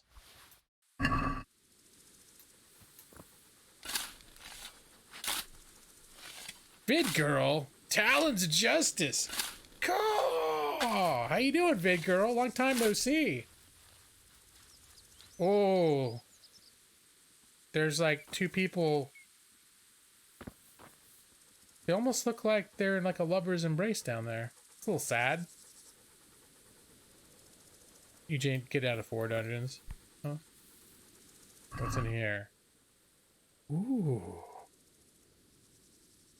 We're gonna have to investigate this. There's some good stuff in here. Hey, my gold problem just got fixed. Wow, this is, I could sell this necklace, but the necklace also gives me 20 charisma, so it might be worth holding on to it. Nobleman's boots. This is some good stuff. Nurembergian cuirass. 30. Now this stuff is worth a ton, but it also might be worth keeping because it could be some of the nicest armor in the game. Oh, you're on Twitch now. That would explain it. How's that going? And do you still hang out in Dojo? Dojo moved to Twitch too. I've been not very involved in the streaming community for the past year. The previous year became less, and then last year I moved and got a new job, so I still manage to stream on a somewhat regular schedule, but I mean regular in terms of like every week or two usually, but I can't stream like I used to, and I'm basically just come back here because the people that hang out in my streams are people I want to hang out with. But I'm no longer about sort of being really involved in the overall streaming community. It's more of a here I am for people that want to see me. Evie, okay. You have a good night. Happy Friday. Even though you have to work this weekend. We talked about this already, but still have a happy Friday and a nice weekend, Evie. Nice weekend at work. Don't mean to rub it in though. Good night. Dude's on Twitch too. Yeah, I see a lot of I get all of his tweets, so I see he's still pretty active. I check in every once in a while, but I don't always chat. Let's see. I'm gonna be so weighted down. Odd die. The die is loaded in favor of odd numbers. Is that helpful? I guess 1 and 5, when you're playing the die game, are what you want. And 3 is the only other odd number. So, yeah, that's a good die. When I'm playing that dice game, I'll want to use this. Hopefully no one catches me cheating. Recipe for Bivaj's Rage? Potion arouses in men a bloody frenzy, increases strength and effectiveness in battle. Beware, though, should you use it, for a madman in the turmoil of battle may easily come to harm. I'll definitely learn how to make it. I don't know if I'll use it. Seems almost like something I'd like to give to someone else to screw them up. It's an expensive mace. I don't do maces, but a war horse.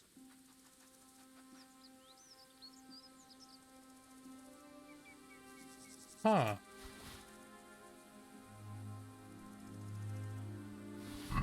All right. So now I'm gonna have to. I can't jump all overloaded. Fine. Now it's time to do a little assessment of what I've got here. Hey, Joss. Yeah, I'm still playing this game. I did mention earlier, and I did a little showcase. There's another game that I've been playing this week instead. It's a totally different type of game. And I can't remember what it was called. Let me see. It's on sale. Supraland. It's on sale for $9.99 on Steam right now. I picked it up last weekend, and I've been having a lot of fun with it. But this is one of those games this game is really long. Superland is more of a little exploration Metroidvania cute adventure-y game. But this is still my official game. Okay, let's put on, this is what I've been wearing. This helmet. Let me put on all the stuff that I've been wearing. In fact, I should have had the male coif.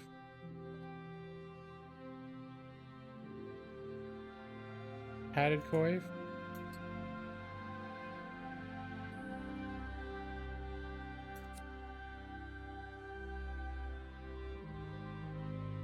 I'm getting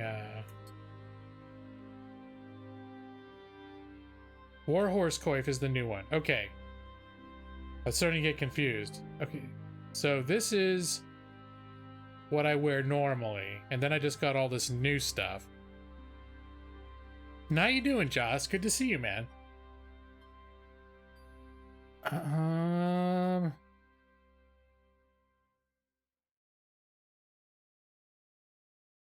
So this takes the place of both my shoes and my leg armor. Plate. This is plate armor. Maintaining a highest degree of...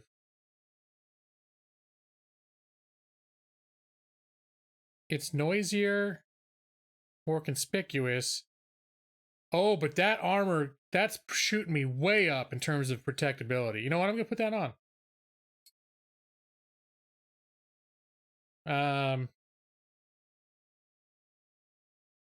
Let's check out the Warhorse coif,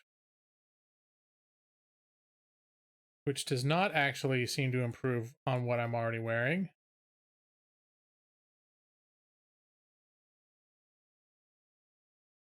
The Warhorse helmet, I already have.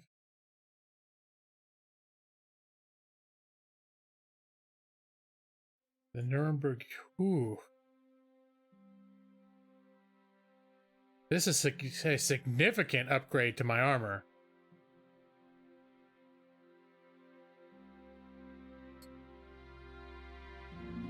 Now it'll be interesting once I unload all my extra stuff onto the horse, if I'm too weighed down to even walk after this.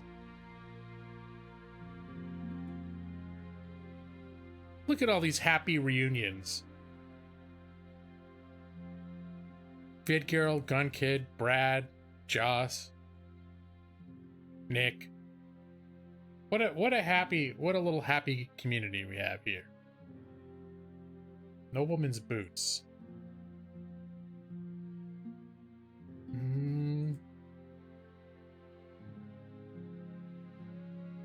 All right, so like if I'm gonna go out on a date, I probably want to change into the nobleman's boots. They're pretty nice.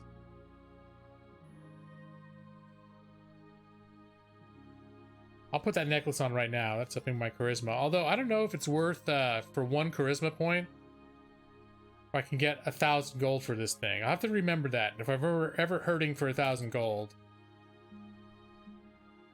Oh, the Grand Bassinet. Okay.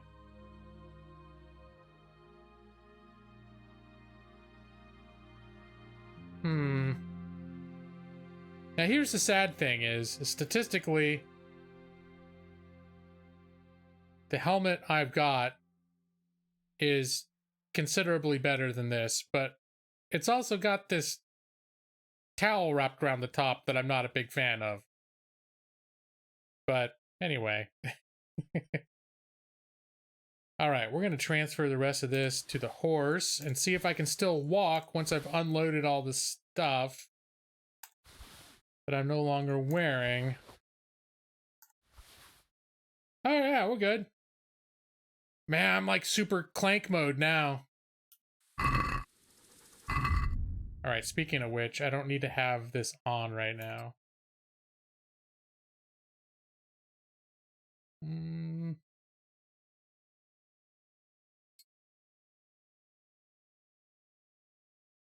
I don't like wearing all that stuff over my head unless I know I'm gonna fight.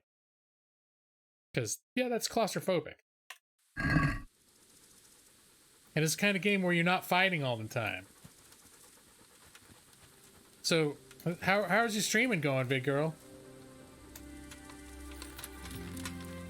I know back on YouTube, it seemed like you were... Back when you were streaming on YouTube, you streamed a lot. Like, it seemed like I saw you on all the time.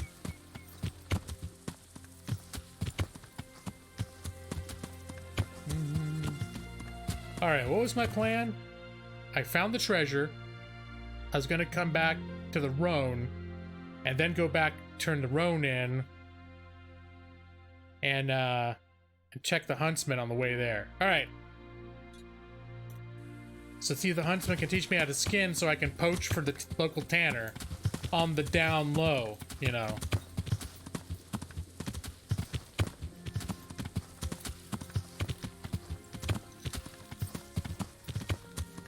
Oh yeah, the 2-year emblem.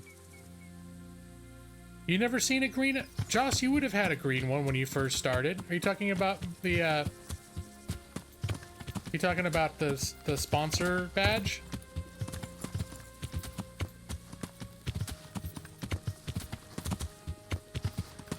Yeah, everyone starts with the green one. I can't remember if it's just 1 month. It's not super long, but I think you gotta get to, like, the second or third month, and then you graduate to... It goes green, bronze, silver, gold, and then you get the golden G-Law 1 year. The coveted golden G-Law. And, then what happens? Then you get the lizard. At the 2-year mark, you get the golden lizard. Which, if you're around that long, I think only people that have been around for 2 years would be able to appreciate catching the lizard. Everyone else would be like, why the fuck would I want a gold lizard? What the hell does that mean? Well, you won't know if you haven't been around regularly for 2 years. Mr. Han, and in the end the darkness takes me, I am nothing. It's a very bleak thing to say, but every time I hear it, I end up $10 richer.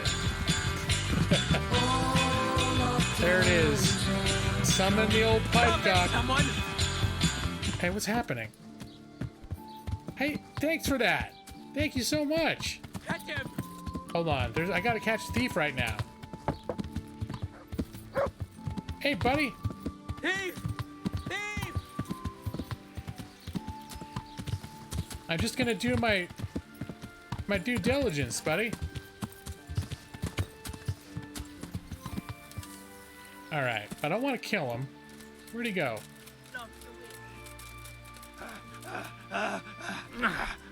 Oh, bandit.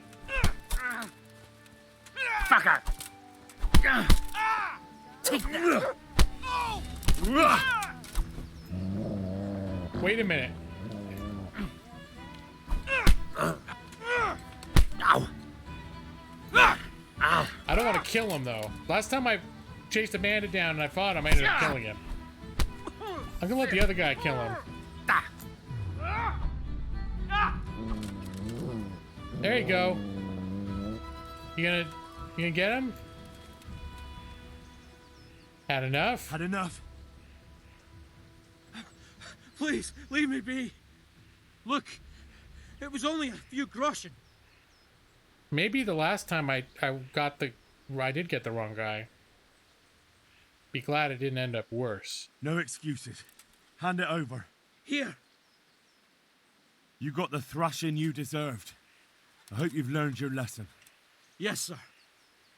But I'm looking pretty badass in that new armor. You really let him go? What? Just like that? What's I supposed to do? Kill him? Did you get the loot back? Yeah. Ass? I did. I have it here. Thank you. That thieving magpie. You can't trust anyone these days. And just so you know, I'm no pinch purse. Here's a small reward. Thanks. Wow. Well. Oh, I missed the tourney. Oh well.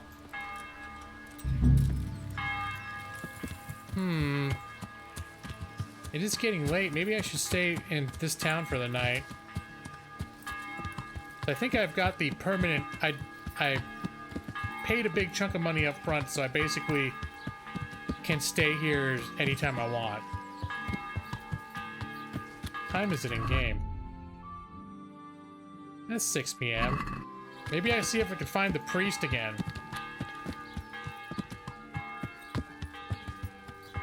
See, the priest is hanging out getting drunk or something.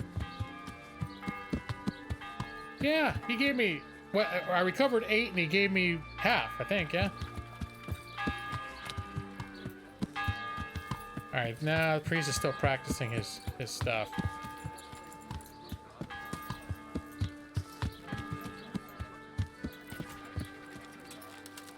I'm gonna park my horse next to this pile of shit. And, oh yeah, I need to read that recipe too. Thank you, Mishu. I had a lot of money built up and I spent it on that horse. It's like one of the fanciest horses in the game. But I think that, that cape thing that I have on it, that I got as a result of some sort of a quest. Yeah, it was worth it to have a horse that can carry more and go faster. Because that's going to affect your game. I mean, you spent a lot of time on that horse. So that's definitely... I felt like it was something that was worth sinking a bunch of money into. If not something like that, then what, you know? Let's see. Gotta learn about this, the recipe for the rage potion. Yay, now I can make... I can't remember if I told you guys, but I think since my last stream this happened, I actually got literate.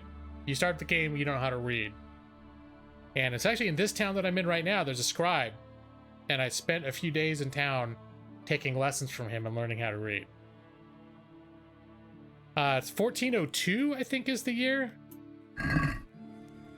It's a little bit like a cross between Skyrim and a medieval life simulator. And you know what? I'm gonna sleep for a few hours. What I'm curious is there's a priest in this town who's just a character. And I'm trying to catch... I know he's got more story to tell because I got far into this game back in 2018, but I never finished it. But I know the priest had some really fun stories, and I already did some work with him. He had a quest where I was hunting down ladies who thought they were going to be witches and trying to keep them out of trouble. Yeah, this game was released in 2018.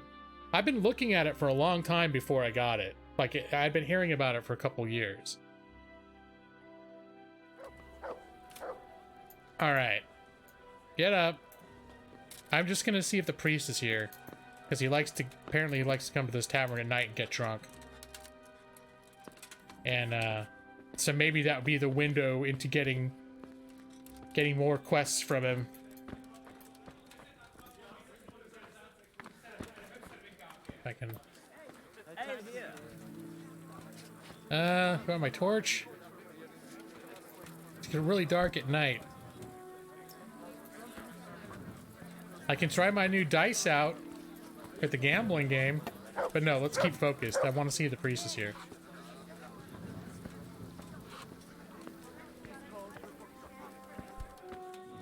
Those gambling games are fun, but they end up taking like 10 minutes to play. I don't know if I'm in the mood for it right now. Alright, priest is not here. Yeah, it is... You play you're a blacksmith's son, so you start the game, you don't know how to fight, you don't basically know how to do anything. And I've managed to get all this nice equipment, but I can still... Let's see, my combat skills, my sword skills are 5. That's actually okay. But there's other stuff I don't even know how to use at all. My bow skills are 3, which is pretty low. And there's all sorts of other, there's drinking skills, alchemy. Alchemy in this game is pretty cool. You actually, it's very involved. You actually have to go to these stations where you boil certain things. You have to get them to a certain temperature before you throw another ingredient in, and then you give it a chance to cool, then add something else and bring it back to a boil. There's all this like very intricate, realistic instructions. But yeah, here's my reading skill. I have a reading skill of 8 out of level 8. And I've got a few perks that I was able to, you get to choose the perks. So, my stealth skill's ass. Lockpicking is kind of ass. Yeah, but yeah, so there's a lot of, it's an interesting game. We're just gonna go back to bed.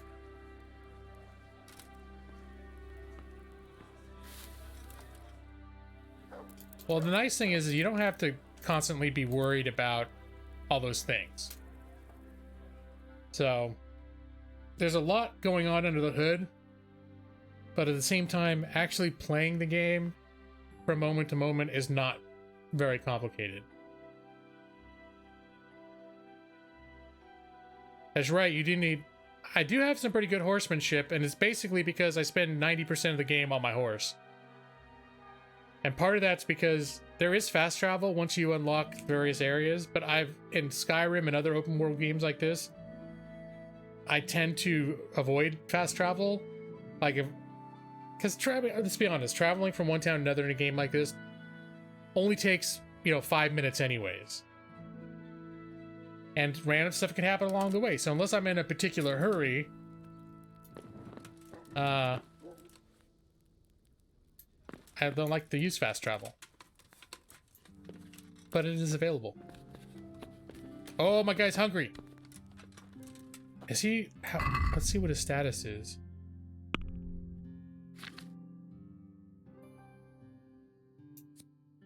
Stamina decrease, you'll start losing health. Okay, just being hungry is okay. I don't think I waited long enough to where I was considered starving. There is a buff that you can overeat, and then you can undereat. But if you maintain a certain level of health, like a certain level of satiation, where you never get too hungry, could do with a bite to eat, and you never get overstuffed, then for a certain number of days, you'll get a general buff. Let's see, how's my 72 nourishment? You know what? I'm gonna have some rabbit meat that I don't tell anyone, but I poached the rabbit. Not supposed to hunt the king's meat. Ability. Let's see, we'll get 2 for me and 1 for the dog. I'm gonna have to go hunting again soon. We're running low on this. Alright, first I eat, then the dog eats. That's how it works. I'm the alpha in this relationship, dog. Alright. Here you go. Look what I've got for you. You'll love this. Yep. He's like, let me guess, rabbit? You've been sitting on the stack of rabbit for the last month. It's not a surprise anymore. It's still better than dry food. Poached rabbit. It's like poached egg? No. Poaching in this context is a crime. It means it's like stealing. But it's probably delicious, like poached egg. Dog's taking a leak. Hey, dog. Hey, I have to give you your morning praise too. You build your relationship with the dog, and as you get more, basically dog points, you can learn more new abilities. That's a good boy. Keeping it fed, and calling it a good boy every now and then. That's my boy. Good boy. All right, that's good enough. All right, off we go.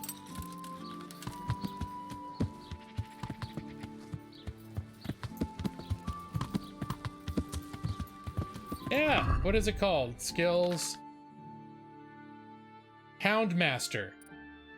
I'm level 9. Houndmaster. At level 10, I'm gonna get another perk point. Right now I've got Hunt, where I can have it attack rabbits for me, which or how it's the best, easiest way to catch rabbits. They're sick, you can get it to attack people, and there's faithful companion, which means he gets I think that's why his obedience is maxed out. He's a great. If you're not nice to your dog will run away from you, and it will. At first, it may keep coming back, like it'll disappear for a few days, but come back. But I think eventually you can lose the dog completely. But yeah, so my next perk, I get nice doggy, where people like me better because my dog's nice. Sniffer, he can sniff ambushes. Oh, alarm, warn me of the nearby proximity of enemies.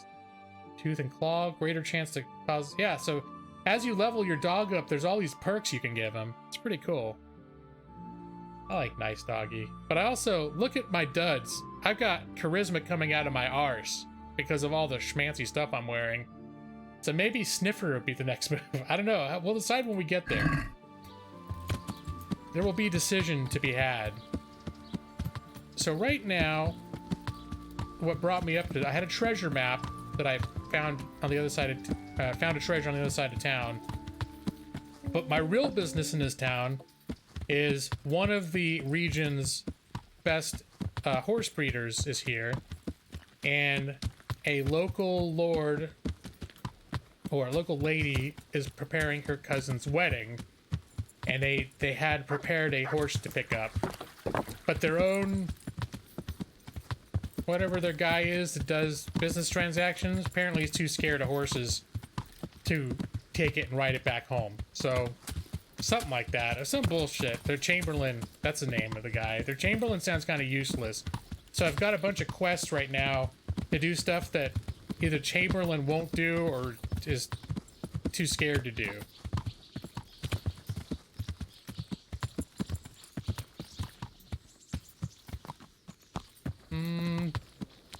Let me see. Gotta figure out who to talk to. Hey, buddy. God save you. What can I do for you? No, I don't need that. I helped him with a horse, though. I found that horse you lost. Really? Maybe he'll give me a reward. Thank for all the saints. I was just about to start packing my things. I'll let you wed my daughter if I had one. Thank you. Thank you. Guy's not too bright. Just take more care next time. I will.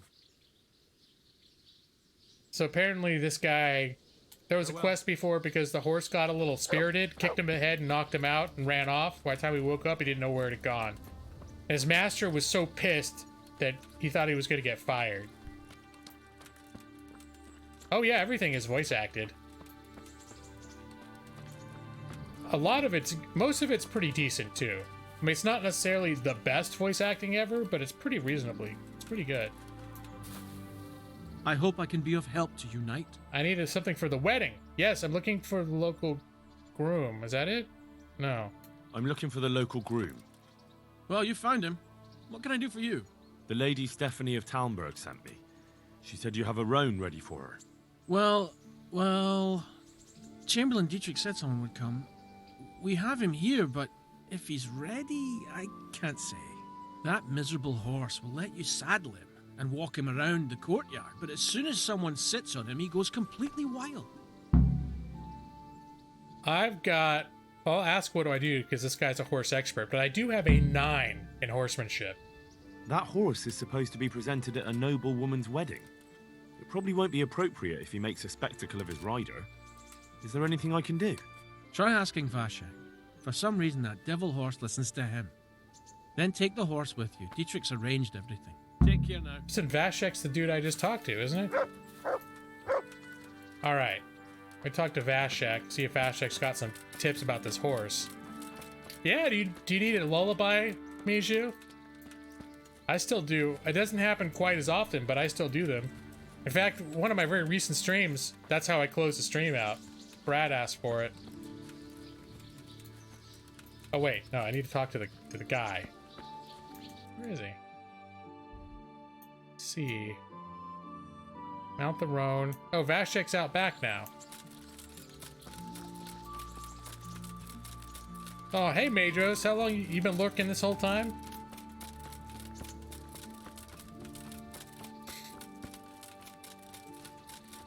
All right. Now tell me about how to mount the roan. I heard you have a way with the horse that unsaddles everyone else. Yes. I suppose I do. And how do you do it? How do you calm him down? I'm good to him. Let's see, but how? I don't know if pulling rank on him. All right, I'm going to. This is my strongest stat is the fact that I'm like, I look super noble and shit. Listen, Vashek. I've been entrusted by the Lady of Talmberg. I need you to help me understand how to calm down that roan. Lady Stephanie? Then you know her. She's a good person. She even talked to me once. I know her too, and she was nice to me as well. Will you help me with the roan? You have to sing him his favorite song. No. Which one would that be? 2 horses come roaming in the merry month of May to graze in the shade of the apple tree there.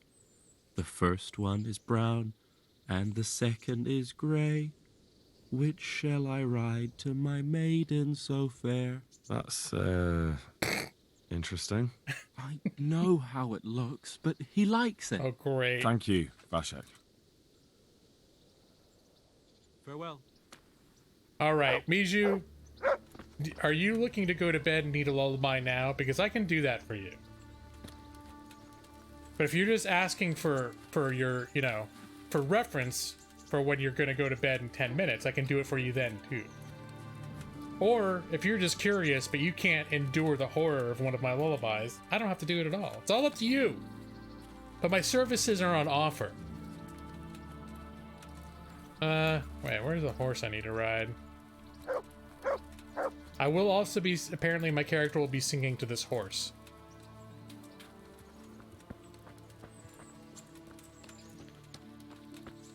Which should be interesting. All right. Here, let's dim the lights.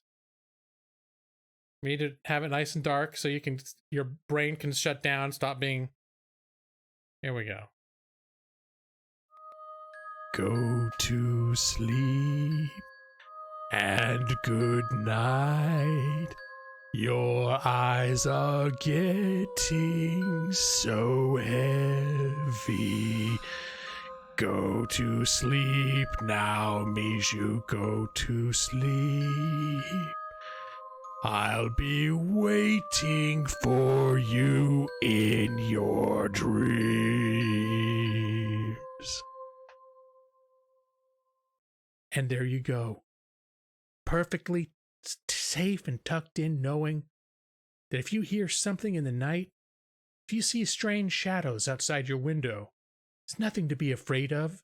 It's just me, watching over you while you sleep, Miju. Okay. 45 seconds of gameplay. So there, now, don't you feel better? I bet she's asleep already. Like, wow. It's gonna sleep a solid 8 after that. Princess Unicorn, right in the middle of typing. Yep, look at all. Wow. Madros has been lurking. Fully unconscious now. Oh, there we go. All right, you're welcome, Bijou. Glad you enjoy that. Glad to be of assistance.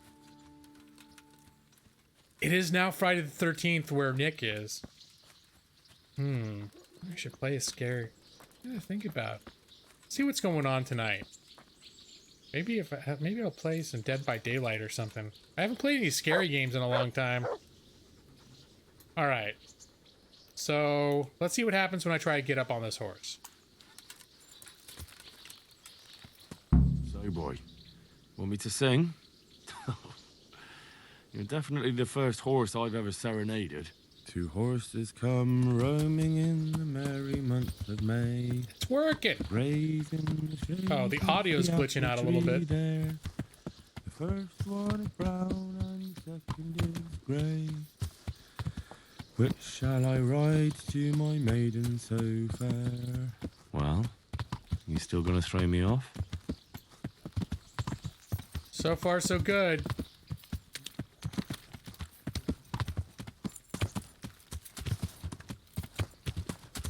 But let's go cross country. Let's take the more direct route, shall we? What is the most direct route? I think from here it's just cutting right across to here. And then that should take us to the Huntsman, and then from there I don't know if I want to get off this horse in the middle of this to talk to the Huntsman, though. I do want to talk to the Huntsman, but I think I need to see this delivery all the way through.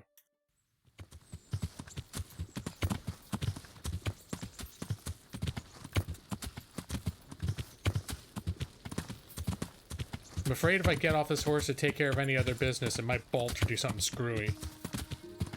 Doesn't break down when you take it off-roading. It seems like it's a pretty quality horse. It's just, you gotta be nice to it. Is off-roading considered being mean to a horse? I don't know. He seems fine. I'm keeping him basically just in, like, grass. I know in real life, doing this can be dangerous because there could be, like, rocks and other things in the grass that could, like, break their feet and stuff.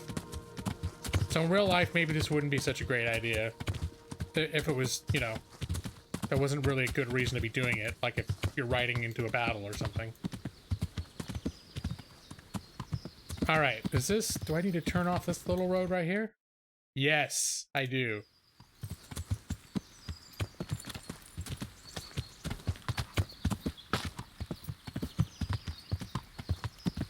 And this should take me straight to the Huntsman, who is at the entrance to town. Alright, this is getting a little... It's getting a little sketchy, this path. Expected to snap an ankle, especially since you... Yeah! See, there's some parts of this game that maybe aren't simulated to 100% realism, because I'm pretty sure I would have a lot of lame horses at this point in the game with the way that, you know, I've ridden on them. But as it is, I'm considered a super nice horse daddy that sings songs and is great to animals.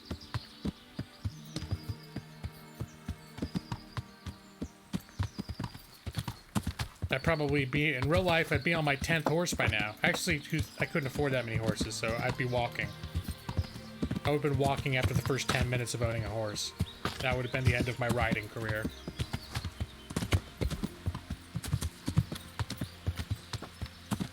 You can find nests and shoot them out of trees with arrows. Sometimes they got weird little trinkets. The birds like to collect shiny things.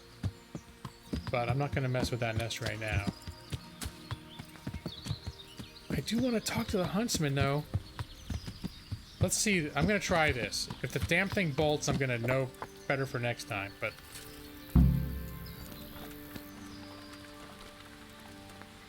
God be with you. Training. I want to know more about hunting. I'd like you to show me some hunting tricks.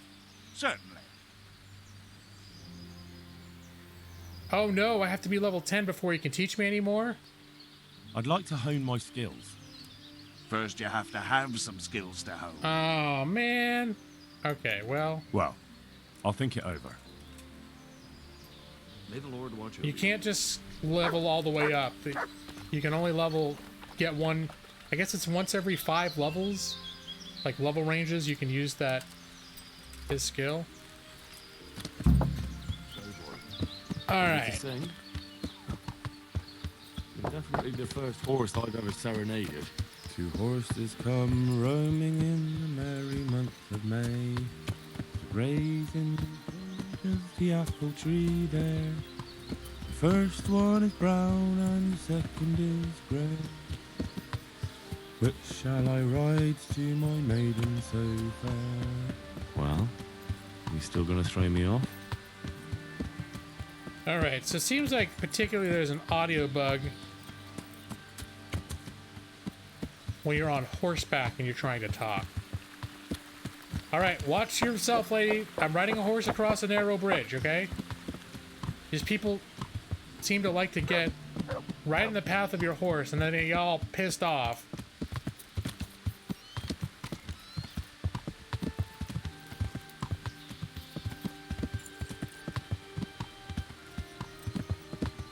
The burger perk.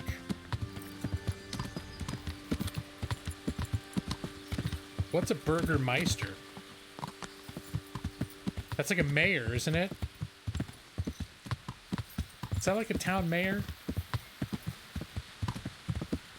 And what is the burger? Let me see. The burger perk.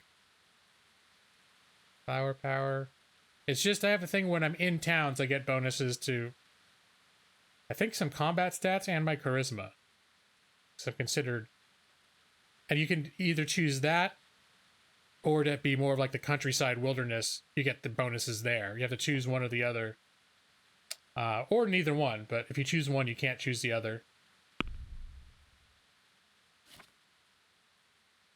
No. Is it gone now? The burger? Oh, well.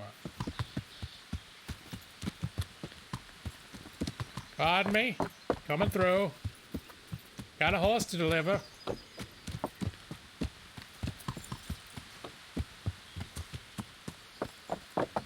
Horse delivery.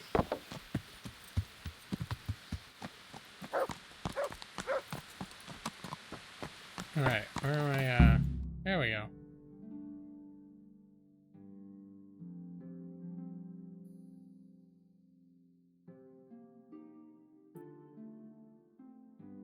Alright, loading screen.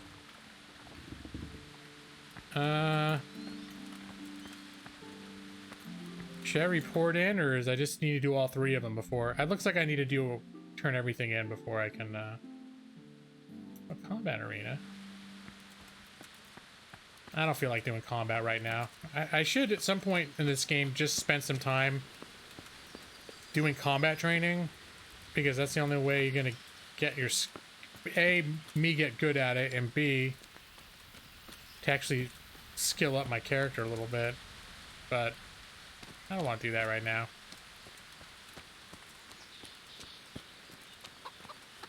That's one of the things that I don't really like, the combat system in this game.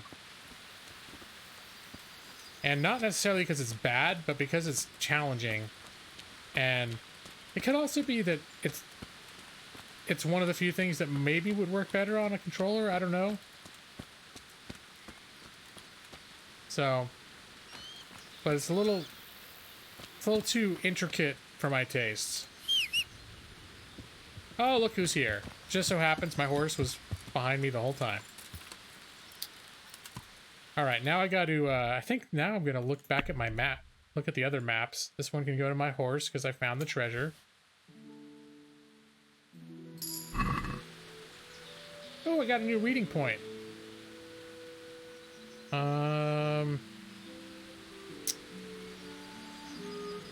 I think this might be by my old hometown.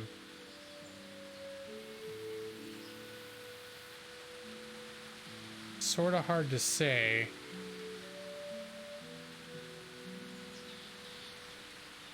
Huh. The only reason I'm thinking that is because it shows there's a mine over there on the left, and I know there are mines by my hometown, which we're not anywhere near right now. Let's see if I've got any. I guess we could be near it if we wanted to be. I think I've got a couple other treasure maps though. Yeah. Ledet Co. Alright, that's one of the places we need to go. That's where we have to look for Riki for the main quest.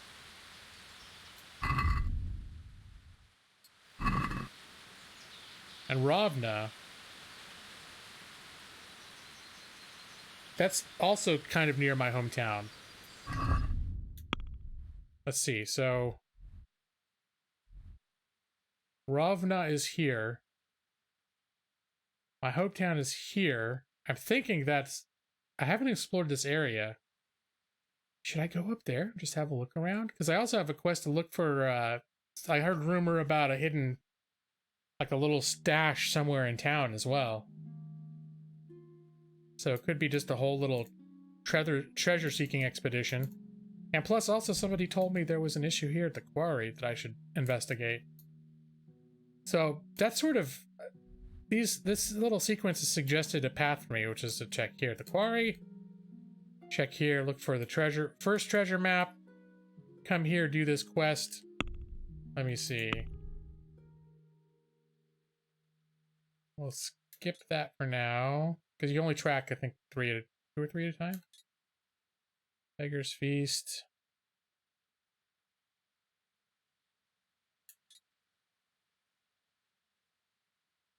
Treasure under the Dove Coat. What's it? What, a dove coat? I don't even know what the hell that is, but there's apparently a treasure under one of them. This town, this is my hometown that got wiped out by the invasion, though. So it's not inhabited by civilized folk. It could be dangerous, but we can at least poke our head around there. Maybe we'll get to see some of that combat. I think the bandits you find around here, if there are any at this point, are more scavengers than well-armed soldiers. But we'll see. But yeah, I think that's the game plan at this point. I'm going to follow this road up. In search of adventures and treasures.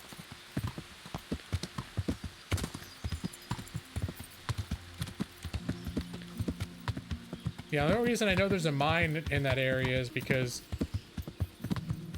when I played the adventure where I was, I played my girlfriend, there's that DLC where you ask her, like, hey, what happened when our town was invaded? And she's like, it's a long story, do you really want to hear it? And if you say yes, you suddenly play basically expansion content as her for adventure that I think it went on for about 5 or 6 hours. It was a good chunk for, I think the expansion itself is like $6. But the expansions of this game are pretty cheap. So none of them are super huge. Like some of the Bethesda ones, you could have, you know, an extra 20 hours of gameplay. But there's also one about rebuilding a smaller village. I haven't even investigated that yet. Okay, I think this is the quarry where supposedly there was the local innkeep suggested there might be an issue I should talk to someone about here.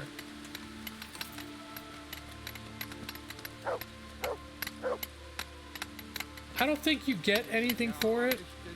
I don't think so. Not that I'm aware of. Aside from just experiencing it, basically. When it comes out in 2030? Probably. Well, we'll see if I'm still streaming at that point. That's the only... Good health to you. It's a long ways off. Oh yeah, this is it. Sir Divish mentioned you've been having 1 or 2 problems. Well, he's not wrong. Thanks to these rumours going around, my stone blocks are just sitting here. Or lying.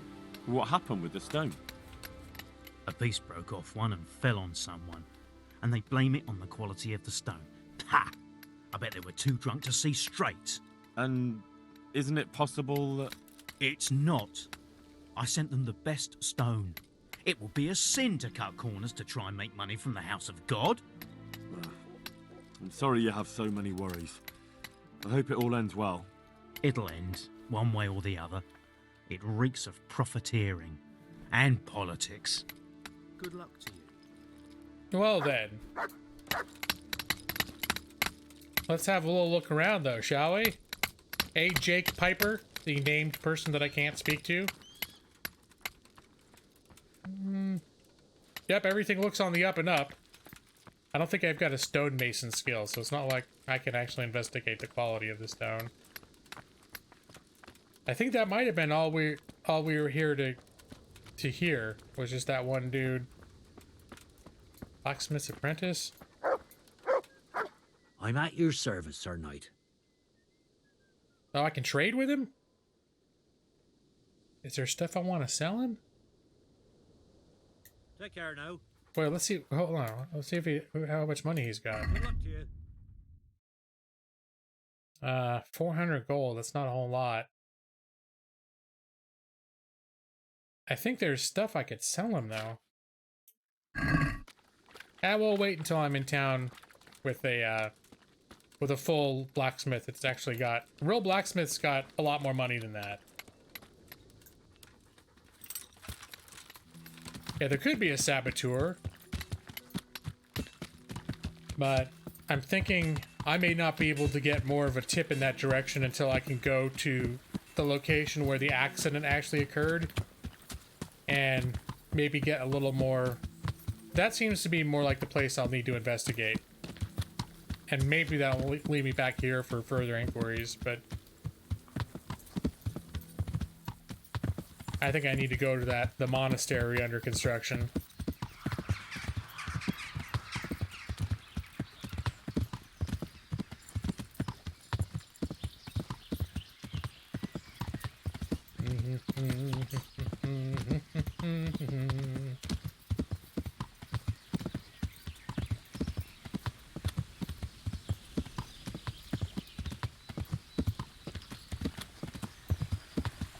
Pick up the pace a little bit.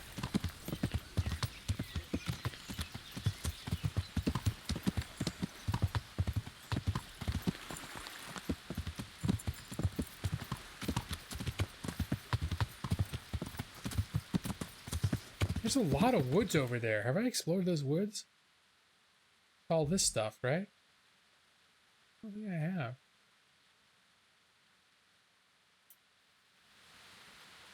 There's a lot of woods. I don't know if I, even in my other, when I originally played this, I'm not sure if I ever explored this area. When I get into a, there will be times when I'll get into like an alchemy and herbalism phase because I want to stock up on certain, like, you can get sleeping potions and poisons and things that you can use to, like, if you start needing to take out bandit camps for some reason or another, you can start using these potions and just poison their food to have certain effects. You're a person? A foreign person. Let's see how this plays out. There could be some good looting. That's what I like to do. So I see a battle. You wait until they start killing each other. And while no one's looking, you loot, like, helmets can be worth a lot. Oh, hey, buddy. Where are you going? Are they shooting at me?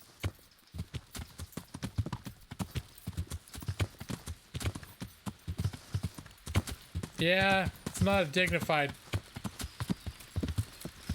Okay, this guy's a bitch. Sick him, boy. Pick them off when they're on their own.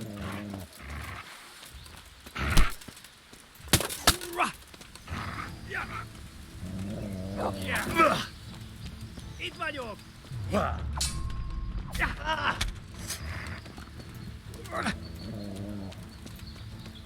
Gyere csak, te fosós! Feladom. Eleged van. I'm not gonna talk to him. Finish him up, boy.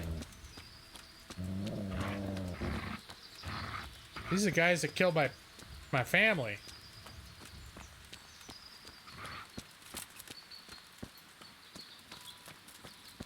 Guess I'm gonna get to explore these woods after all.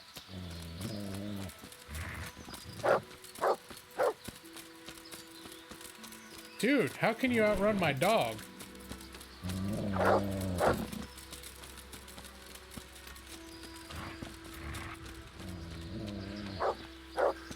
Maybe all this armor is not working out in my favor after all. Ah, there he goes. Good job, doggy. Mercy kill. Yeah.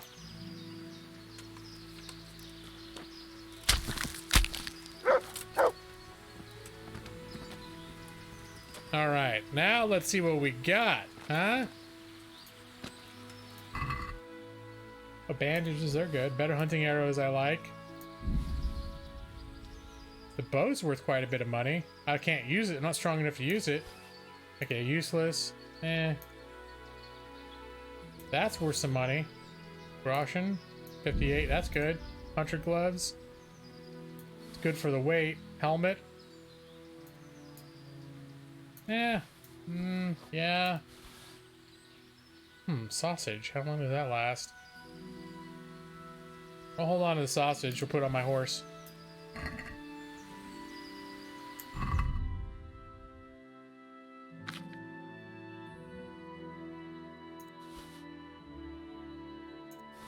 Yeah, I'll put Bianca's ring on my horse too. It's my ex-girlfriend who died. Maybe it's time to... I don't want to get rid of it, but...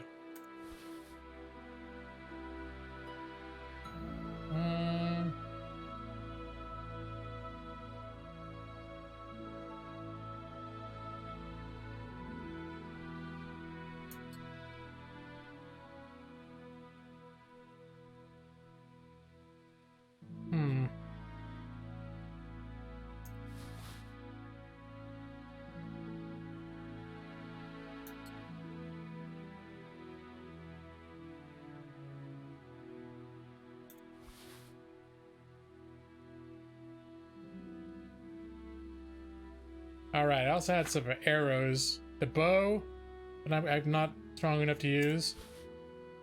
And I probably don't need as many arrows. Oh, that Warhammer too, I don't want to carry that. And I keep not arming my shield. I got on the battle, I didn't have that shield on. Let's transfer some of these to my horse, because... yeah. I don't need 45 arrows.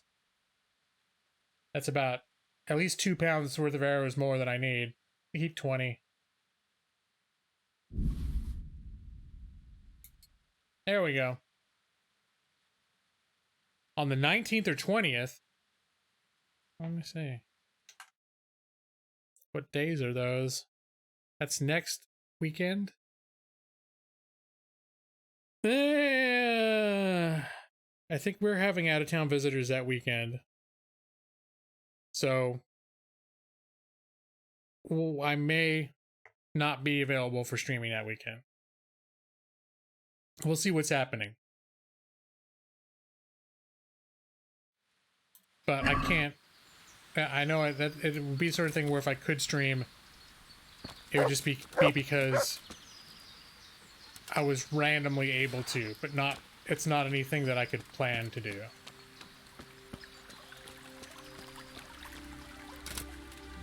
Oh, an early or late birthday song. Do I still have the birthday? I don't think I've got the... let me see.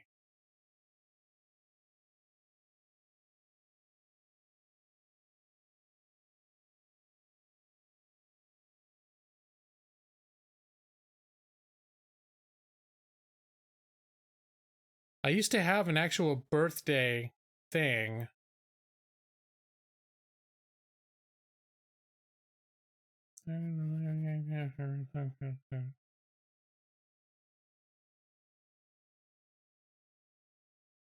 Do I still have it?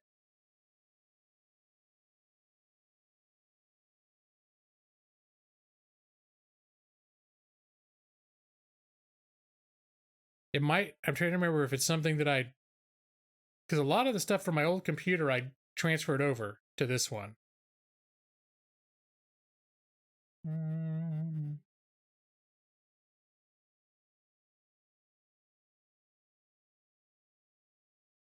It's probably the same same birthday song from before too.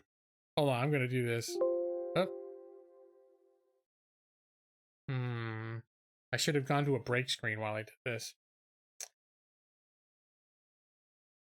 Because this occurs to me, I don't think I've sung anyone happy birthday since I got my new computer.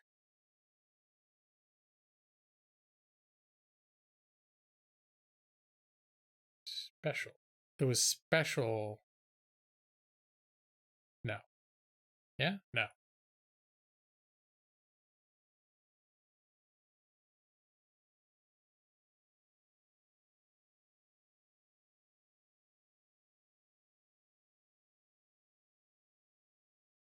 Ah, here we go.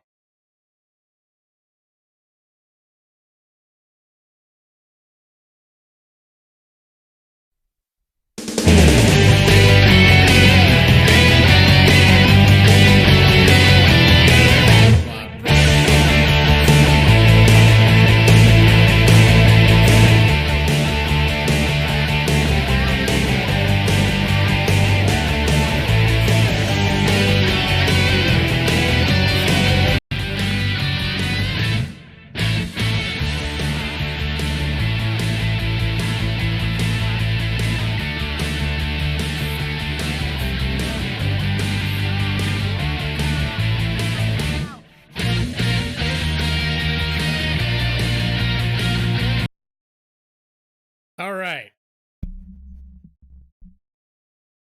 That might be too loud, too.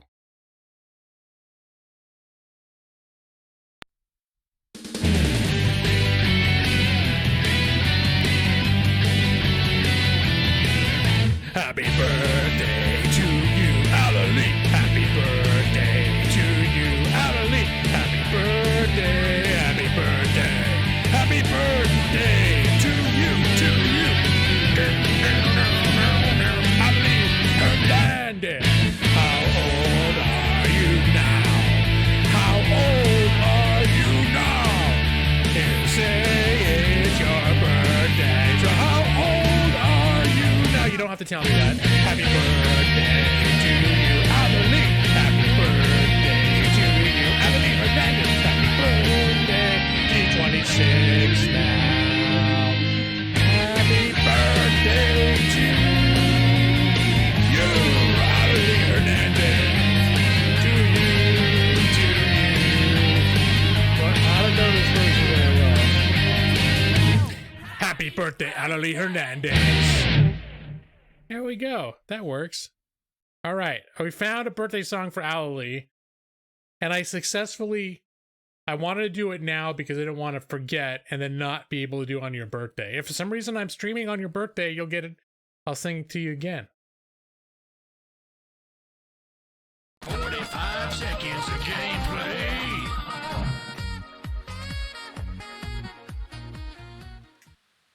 Become a prosecutor and serenade the judge? Hey, look who it is. All right. It did seem like a loud track. I'm gonna have to... Here. Since you brought it up, I'm just gonna go in there real quick. Oh.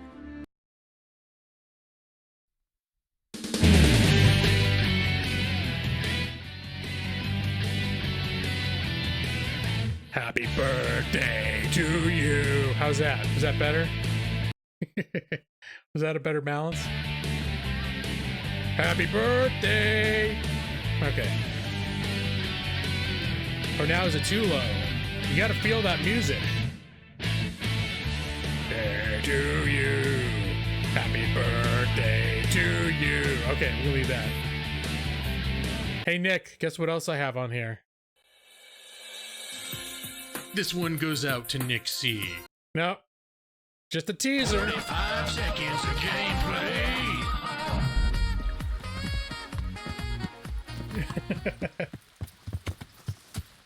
Nick, you want to be the backup singer for my birthday song routines?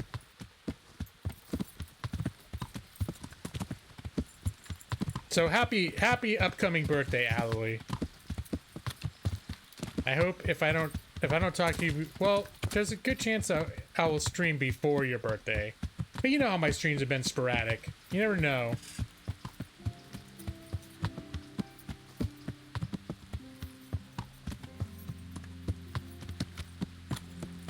All right. Now, who won the battle is my next question.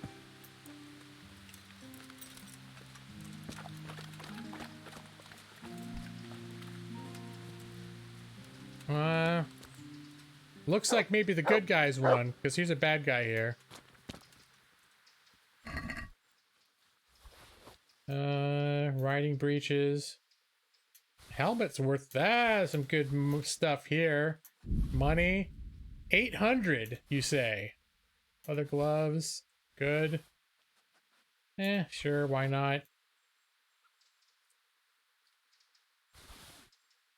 Okay, let's see. I'm gonna need to find a damn blacksmith soon. In fact, I may have gotten too much treasure from these guys. It might not be worth doing the treasure hunts until I've had a chance to unload it. Let's see.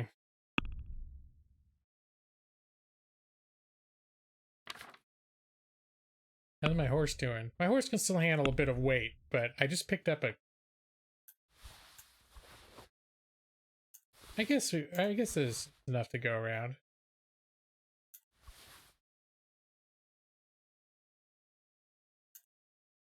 Horse can't carry anymore. All right.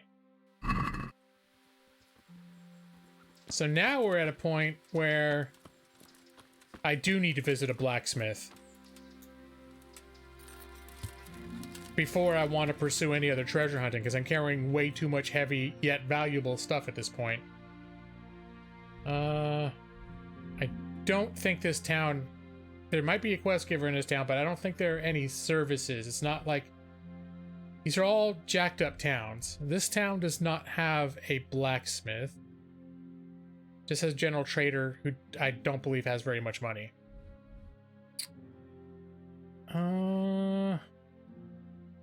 This is an instance where I might use fast travel. Although, if I try to use... Because the guy I usually trade with is right here.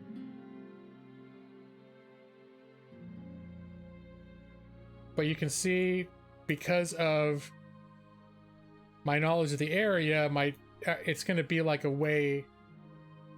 And that still might be the best. Because the next question is do I want to try exploring new trails to find a more direct way? There's a lot of cloudy area here. I could use this as an opportunity.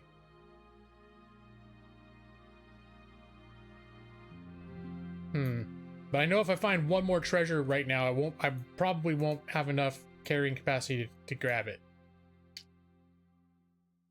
This is new DLC quest. Now, we're just going to fast travel. This is an occasion where I would use fast travel. It's kind of a bitch move. But, you know, sometimes you gotta do the bitch thing.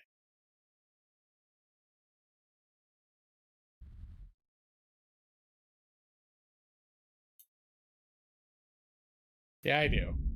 Oh, he's gonna carve his own path. I didn't realize he would do that. Hey, blocking away. Oh, let's avoid it. Fail. That sounds like a trap. Son of a bitch. So stuff can still happen when you're fast traveling. I forgot to mention that. Hey, you bastard! What are you doing creeping around here? We've had all sorts of vermin here. Fucking come on, then!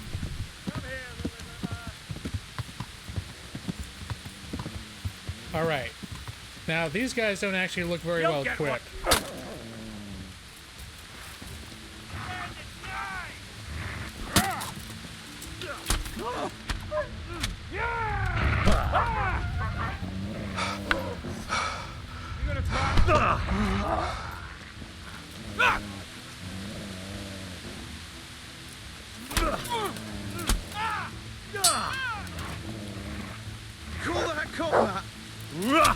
Fucking hell!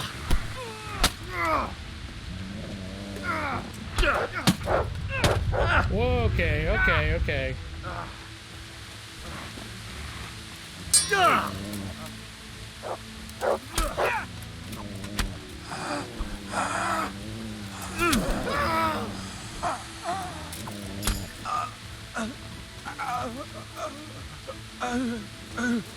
All right, you still got some friends down here.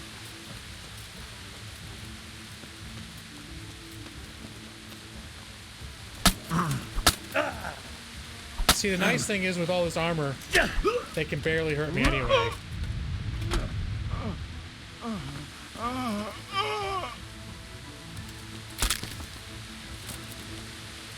So even though I suck. Alright. Now let's see. I bet they don't have shit on them that's worth anything. I'll take their... He's got 9 gold.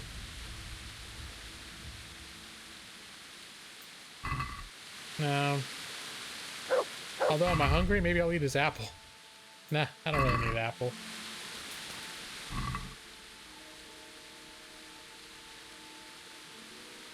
Ah, the bread might be good, though. Boots. Here, because I am a little bit hungry. Let's see. Bread. There we go. That puts me back up. Ooh, I overate. Yeah, let's attack that guy in plate with our glorified clubs. I wasn't even wearing all my armor either. I didn't have my warhorse helmet on with the lovely towel.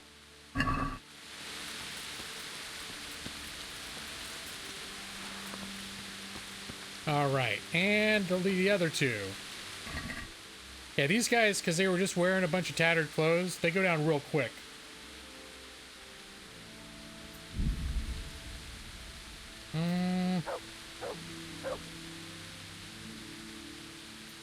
No. Yeah, you guys barely even have any money or anything.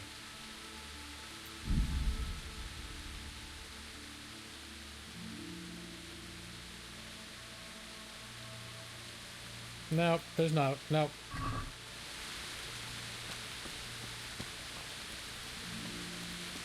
I don't think the dog won't eat the pretzel. The dog will only eat meat. It's picky that way. When you do the dog the feed dog interaction, when it pops up the options, it's only just whatever meat you have on you. So I'm gonna have to clear this obstacle. And then I'll summon my horse.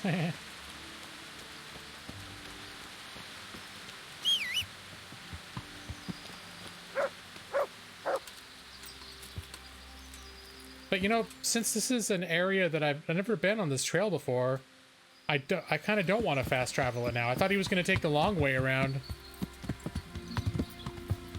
But since he's now riding through parts unknown that I haven't seen, I think I am going to do it the old-fashioned way. Who knows, maybe I'll find a blacksmith on the way there that's much closer. Because there is some civilization up ahead. In fact, there's a little patch right over here. Doesn't look big enough for there to be like an actual blacksmith with a bunch of money, but couldn't hurt just to ride through, see what's what.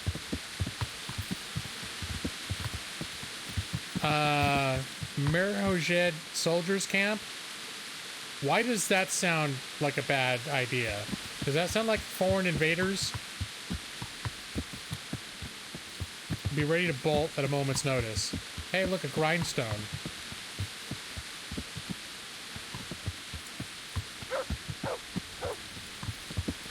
Okay, nobody's attacking me.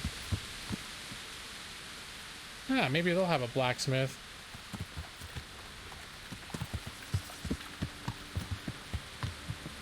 Yeah, they have a grindstone.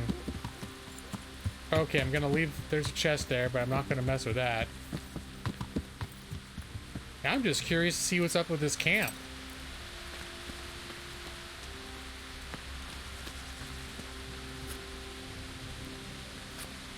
Sir Radzig? That's the guy I'm in service of. What do you need? Sir, I've been to Ujits, and the parish priest there is very odd indeed. He's very handy with a sword. Do you know anything about him, sir? Godwin? Aye, an intriguing fellow. He's the youngest son of one of the lords of Kuttenberg. He was sent to the university to become a priest, as is customary with the youngest son. But he didn't much care for it. So when he finished studying, instead of taking up his parish, he went roaming. I imagine he had a pretty adventurous life. And then one day he came back and settled down. Hanush would know more about him. I have some news about the investigation, sir. Good. Tell me. The trail leads to Ujits. I found out one of the bandits is from there, a fellow they call Limpy Lubosh. I see. What else? I went to Ujits, where they told me I could find Lubosh, only someone had murdered him. It seems they're trying to cover their tracks and get rid of witnesses. Indeed. The whole affair is becoming ever more suspicious. Have you any further clues? I found out about another one of them, a crony of Limpy Lubosh's. They call him Riki, and he comes from Ledet Co. You're doing a good job, but you need to be careful. Have you found this Riki fellow? That's all I've found out so far, sir. All right. Come back and report to me as soon as you learn anything new. Take care. Well, I had no idea I was going to run into my main quest giver for the whole game. Oh, wrong horse! Wait, no, okay, that's right. For some reason I was afraid I just got on his horse, would be considered stealing. Oh, there's the thing. You know what? I just realized it's almost 10. and it is Thursday, so I need to wrap up. This is one of those games you just get sucked into your little, like, oh, now I need to do this, and I'm going to do that. Wow, this rain is pretty nuts. But I think it's time to save the game and call it an evening. Yeah? I quit. I quit! I give up! Nope, not with work in the morning. Stream forever is not an option. Yeah, one weird thing about the rain in this game is usually when it rains, it's still basically sunny weather.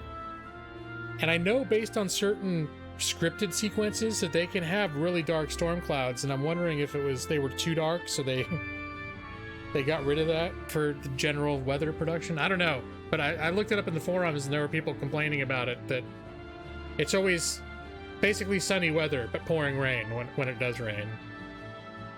Calling a work plagued? Well, I don't have sick days. I don't have any sick days accumulated right now, so I have been working from home, and one of the reasons I have been is because I have had some slight symptoms, but I think they're just allergies, just like runny nose, a little bit of intermittent sore throat, things like that. I don't think it's anything serious, but it's enough where if I can work from home, I have been, because that's what's recommended. But I'm not sure I'm in a great position to just be missing work without getting paid at this point. I mean, we can afford it if we have to, but I've already missed some time recently, and I don't want to miss it anymore if I can avoid it. So unfortunately, there will be no playing hooky. Good stream today. Thank you, Ali. And stay safe and wash your hands too. Speaking of which, I don't believe COVID comes with a sore throat. Yeah, it can. I did some research into it, and it's not obviously one of those. It's not one of the big, like, alert symptoms where they're like, if you have this, this is one of the cornerstones of like what's going to cause you problems with coronavirus. But essentially, it can present with a lot of mild symptoms that can look very much like a cold, including runny nose and sore throat. Even like diarrhea, for example, is something that can be a symptom. And for some people, that like diarrhea could be the only symptom. So there are a lot of sort of odd and subtle ways it can present if you're not getting a full-blown, you're not getting like the serious development of it. Yeah, the shortness of breath is what they're regarding. Now, I have looked at quite a few different sources, like from medical professionals, and they do have the three main symptoms, which is the coughing, the fever, and the shortness of breath. Those are the three symptoms that get brought up over and over again as sort of the central symptoms to look for, and what can end up the difficulty breathing in particular is what ends up being like the development into pneumonia and the high fever, which people get hospitalized for. But I have seen multiple sources that when they're talking about one of the big dangers of this virus is people transmitting it who are non-symptomatic, because it can stick on surfaces very easily, even if you're not like actively coughing on people. So they did mention in multiple articles that I've read, they did mention the what they consider to be the mild symptoms to watch out for, that like some people have no symptoms at all, but they said these are some of the mild symptoms that you could have that could be caused by the coronavirus without giving you a huge like warning sign that you've got coronavirus.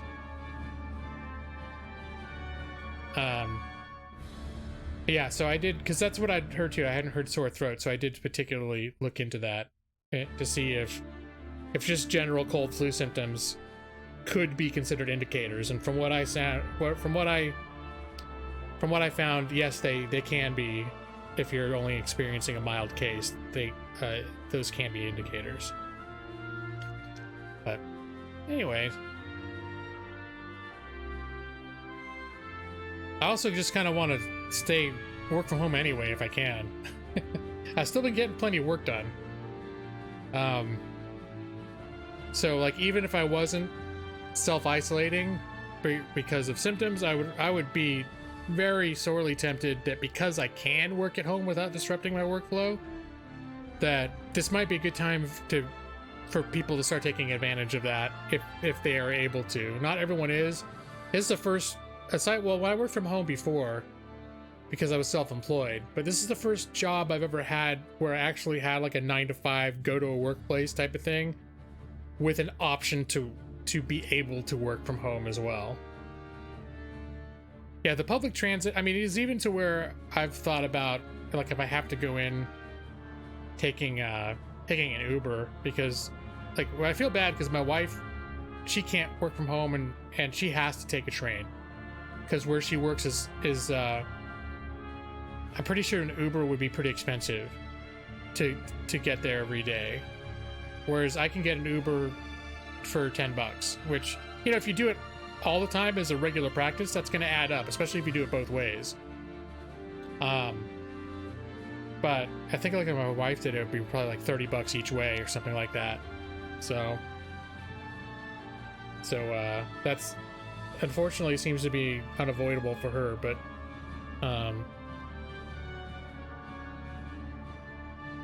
guess we'll see how many of those meetings could have been phoned in after all. Yeah, if there's already our company has already somewhat encouraged people to do like phone meetings if possible, but so far officially the company is only like specifically recommended remote working if you think you're actually sick. Whereas what I'm seeing now from like authorities from Italy, the way they're talking about like what they think they should have done or wish they'd done, and what various experts seem to be saying is like, we know it's all out there, we just haven't detected how widespread it is, and before it's gotten like a lot of people seriously sick, that's the time to start, if you can, start self-isolating, and not necessarily shut your whole life down over it, but and with all these big events being shut down, I think that's starting to become a thing at this point. Like officially in the last couple of days, it's sort of becoming like, oh wow, this is something, it's more than just speculative. It's like things are sort of significant things are happening in response to this at this point on an official level. Oh right, the whole like buying out all the people like clawing each other's eyes over toilet paper at a store, that's the kind of bull crap that's a problem. Having a slight runny nose and going to the emergency room, that's a problem. There's lots of things that people will overreact, because this is kind of an actual serious situation. I know there are people that have politicized it and they've blurred the lines on what the legitimate threat is, and I don't necessarily want to get into a debate about that, but this is kind of dangerous. It can be a danger, and what I'm seeing now is the main issue is not that the virus itself is going to kill so many people that it's going to be like an end of the world type of thing, but that it's like a projected. They think probably all told there's maybe a 1% mortality rate, but there's something more like a 5 to 10% of people that may need hospitalization, and a 5% of people that might need ICU, and a 20% that overall will need some form of medical attention who get it. And that's out of everybody, not just old people. More likely be old than not. But the problem that they're encountering is if too many people get the disease, get the sick too fast, then that 5 to 10% of people that are going to need to be hospitalized are going to overwhelm our healthcare system. So it's not that the disease itself is catastrophically dangerous, it's just that if too many people get it at once, all of a sudden people aren't going to be able to get that care, and so the people, then that's going to cause kind of a more of a little bit of a downward spiral. So that's sort of the concern at this point, from what I understand of the containment and the slowing down. Right. Well, they're projecting at this point that the epidemiologists seem, a number of them who are making projections, seem to think there's reason to think that over time, like over the next year or two, there's a very realistic chance that 60 to 70% of the world population may end up getting this thing. So the challenge at this point is to isolate it where possible, to contain it where possible, and where it's already out there, to slow it down, to slow down the rate at which people are getting it fast enough so that our healthcare system can just keep up with being able to treat people as they're getting it. So if 100 million people get it in 6 months, that could overwhelm our system. But if 100 million people get it over 2 years, then our healthcare system can accommodate them. So that's an example of like what they're trying to avoid. Because at the point where hospitals are overwhelmed, that means people who have other health issues are also not going to get treated. So you're going to have collateral health problems and health fatalities that have nothing to do directly with the virus. Too many people standing in grocery store line. Yeah, all the crowds of the way people, and that's sort of a tough thing, because there is a recommendation to stock up. Like I was saying earlier, we probably here at my house haven't stocked up as well as we should. We probably have, if we scrounged, we probably have enough food to live off of for 2 weeks, like when it comes to rice and grains and things like that, that we wouldn't, if we had if there was like a quarantine announced where people were told to stay in their homes in our area, we wouldn't starve to death. I don't see any reason to believe that we need to stock up on water, because there's nothing about this seems to threaten like utility shutdowns. I don't think that's going to be concerned. The toilet paper, the idea of running out isn't pleasant, but you can find other ways to clean yourself aside from toilet paper if you came down to that scenario. Let me see. And cause that's right. Yeah, and I think that seems to be. Now, one thing I've been doing is I've been looking at like BBC News, because it seems like American news outlets have gotten, on all sides, have gotten a little, they've slightly over politicized thing, to where half the stories are about whether the government, whether the administration has been doing a good job or a bad job, and they're just fighting about that. And I'm not particularly interested in that debate. My interest is that people should have just a clear understanding of what's happening. And I think on all sides, it's starting to be a recognition that this is like a real thing that needs to be taken seriously. There are certain segments of the population that maybe haven't caught up to that point, but I think, at least politically, political fighting aside, I think the leadership on a bipartisan level are now acknowledging this is a real thing that needs to be taken seriously. And that's basically, at a political level, that's all I want there to be. I don't care about the fighting about, but they said the wrong thing, whatever. There's stuff to be, there's always that fighting to be had.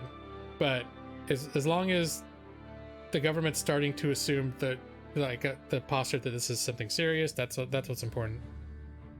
And it looks like things are going in that direction.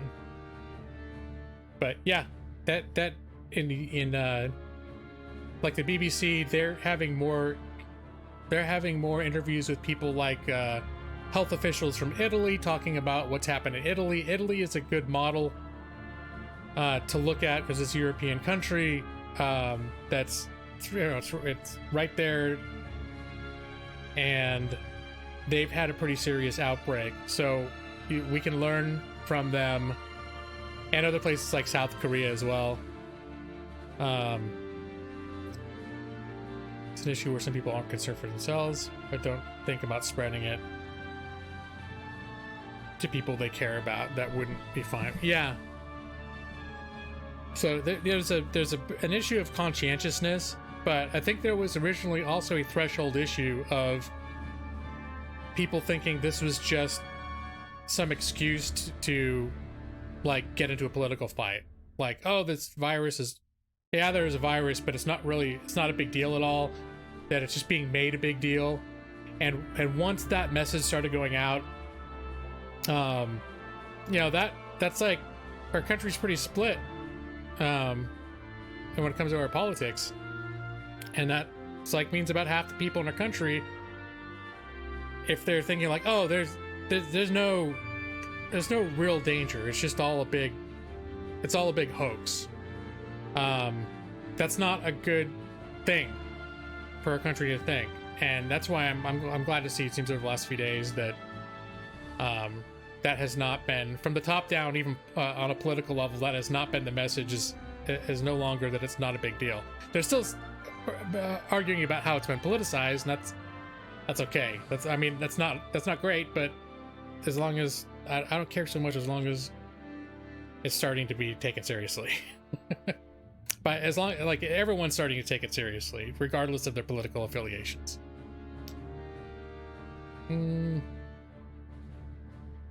But yeah, so that's what they seem to be saying in Europe, is they show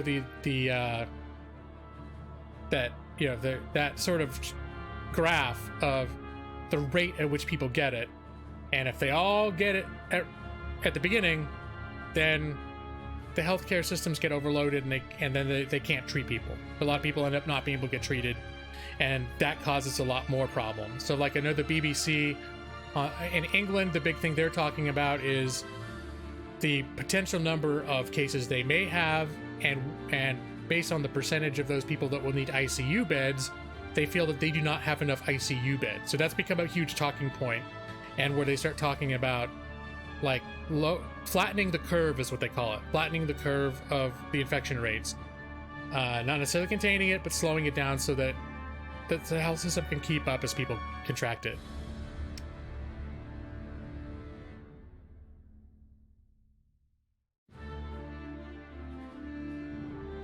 Well, there's definitely a flip side, Allie. There are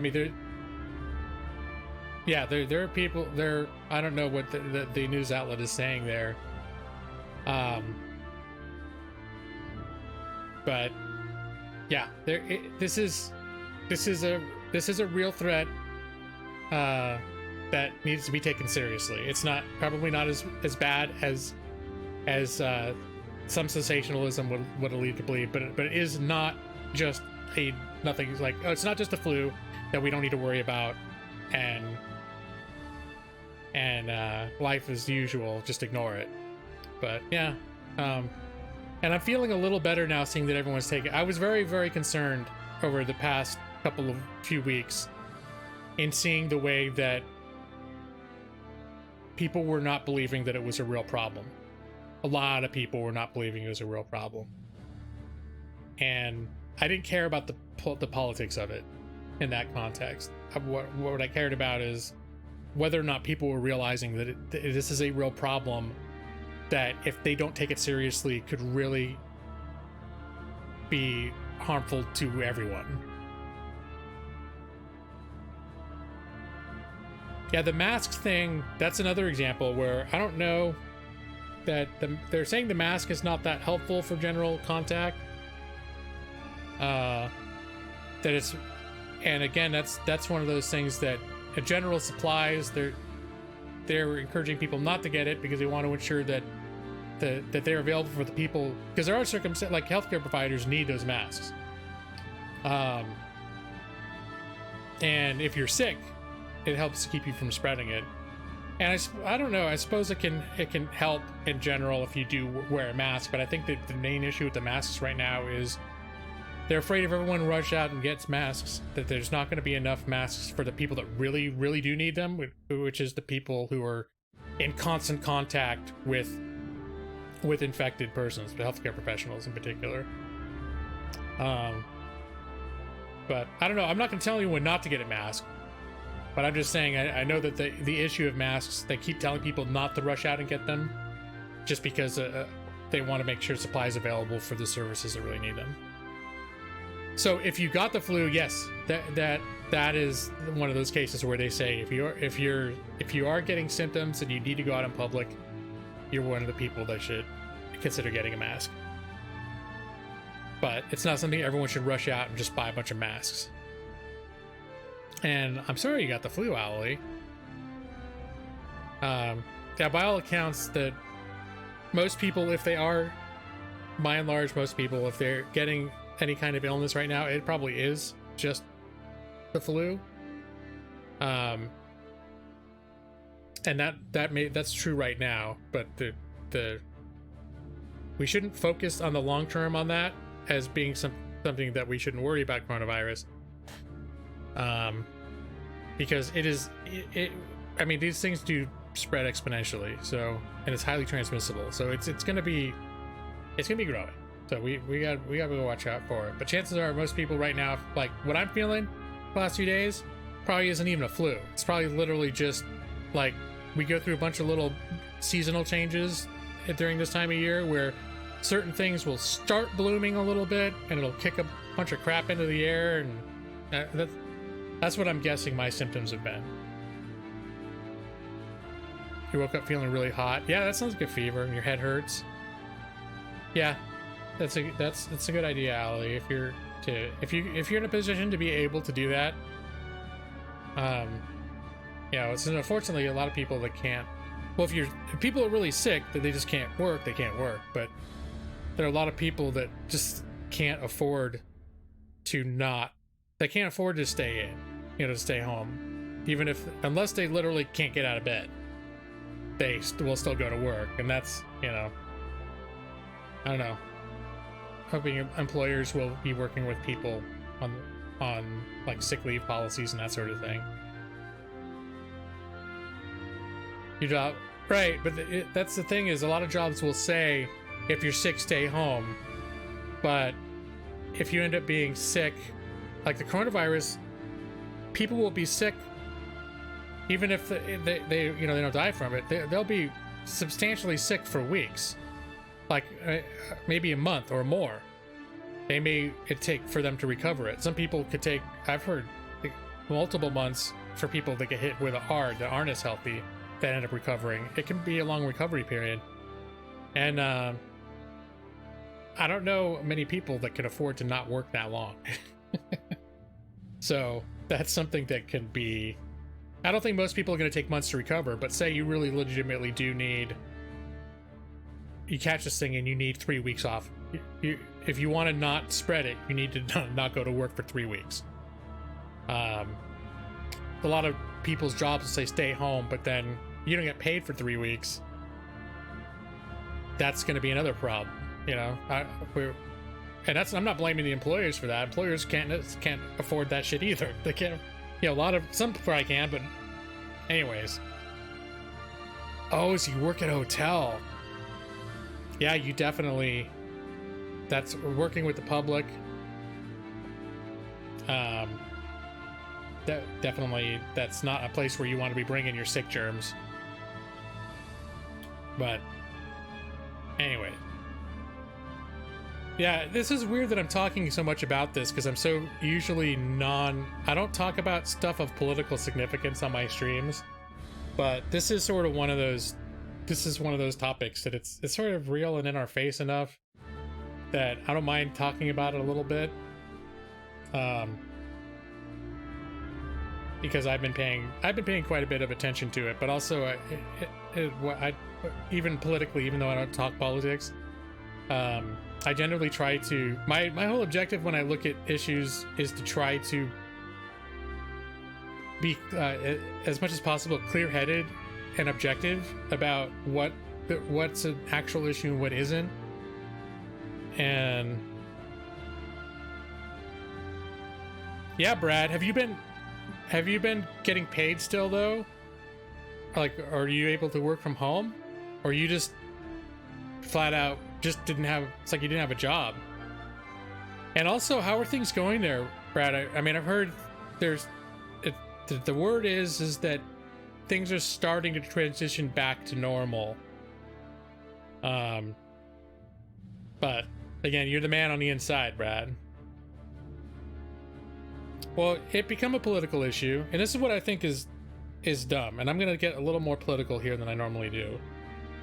But there is a general perception in societies in general, not just ours, but it happens a lot in ours in the United States, where any big thing, any big good thing or big bad thing that happens to impact the country is somehow the fault and or responsibility of whoever the president is at the time. And because of that perception, there's a tendency that when something big bad or something big good happens, there's a lot of credit taking and blame shifting or blame placing on whoever's in charge. So, you know, they're always talking about like, oh, the economy's up, the economy's down. And there's decisions that government makes that has an impact on that for sure. But that's an example of something that there's a huge machinery of market forces that are driving those trends all on their own in ways that cannot be completely controlled by anybody, like making a policy decision. Things are fine in Shanghai. It's not close to normal, but there are bars. Okay. Your restaurants are gonna go out of business? Oh crap. Low margin small businesses are not gonna survive without heavy government intervention. Yeah, and that's the sort of thing, Brad, I hadn't even thought about until this very second. And that's the sort of thing, like, yeah, there's a whole level of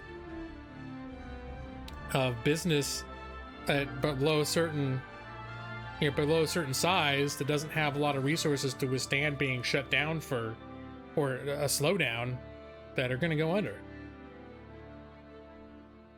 Yeah, it's. I know they were already talking about the airline industry was what's come up specifically over the past 24 hours, where people are starting to talk about that the airline industry is not going to be able to survive this without like some sort of government assistance, because people are going to stop like traveling. Yeah, that's the last place they want to be running around, and airplanes seem like a huge vector for transmission as well. You're at the office, very specific to you though. You need access to VPN to do your job, and it doesn't work at home consistently. Okay. Well, I remember you mentioning going to work and it being weird because no one was there, which I've experienced that at my job. But at my job, it's more like, particularly because we're having those technical issues that shut down our computer network, and almost all of our work that our company does happens over this computer network. So when that shut down, it was like, well, there's nothing to do. Don't come to work. I mean, luckily there's certain things that I've been able to do based on, my job, because I'm in charge. I'm involved in stuff like updating and creating procedures and that sort of thing. So there's been a lot of stuff like that I haven't had time to do because our regular job's been so busy that now that that's ground to a halt, there's a backlog of more administrative background stuff that there's plenty to catch up on. So that's what I've been working on when we haven't had all our stuff up to date. But it was weird to show up to work the few times that I have. It's usually a place that's just packed with people, and it being mostly empty, which the timing's probably not bad for that. If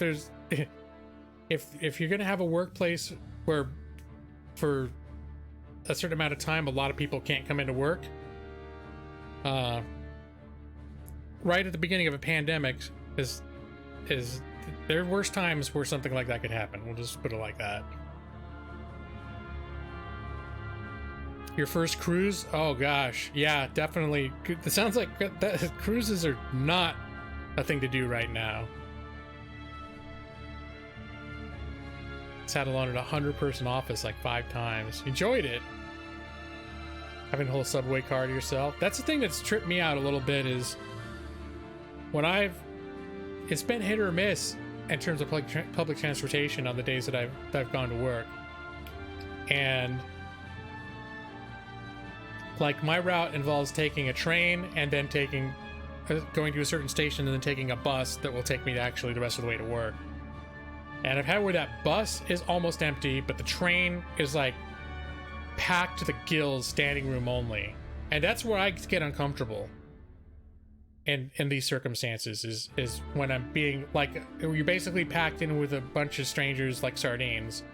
We have this big train car and there's like 100 people just jammed in, basically like cheek to cheek. It's like, dude, that's just asking for problems.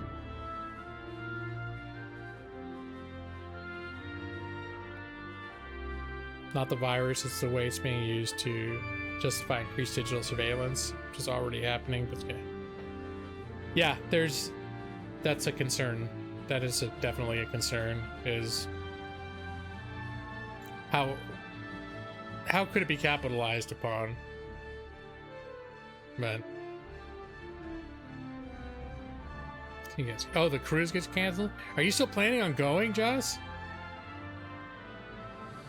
I don't know. Yeah, you got some decisions to make. If it's not canceled, yeah, I think this would be a terrible time to take a cruise. Especially, I don't know if you can get a refund for it. That might be your first question, is see if you can get a refund for it and try to do it another time. Like in 2022. Because if what's been happening in other countries is indicative, how we should be seeing within the next probably 2 to 3 weeks how screwy things are going to get here. I think the reality of it's going to be in the next 2 to 3 weeks. We're going to start really seeing like the extent to which it is actually here. So just giving cruise credit line. Well, that's not bad if you still want to take a cruise later. See if there's any like last minute, like how long you can wait before like they might revoke that ability. Like if you wait to the very last minute, sometimes they won't let you do it. But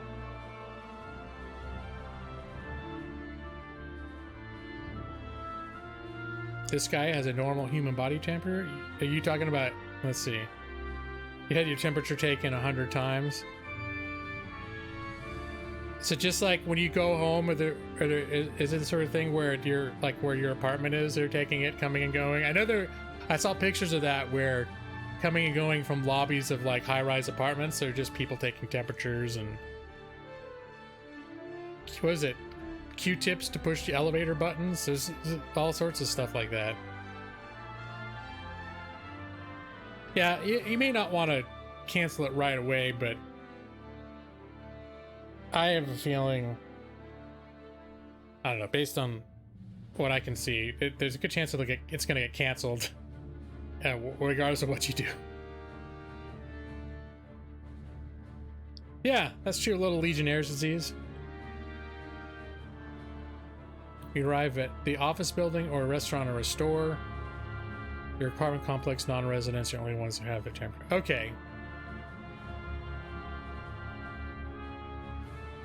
Yeah, it'd be interesting that if they are the ones that decide to cancel it, whether they'll offer refunds or just credit.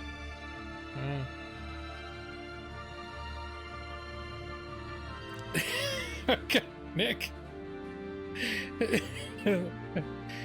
That's very suspicious, Nick. That's the guy in the suburbs taking people's rectal temperatures when they get home. Yeah, we recently, I don't know when my wife caught this thing, but she bought one of those things where you can take your temperature by putting it in your ear, and it literally takes like a second or two, like 1 or 2 seconds and it just goes beep.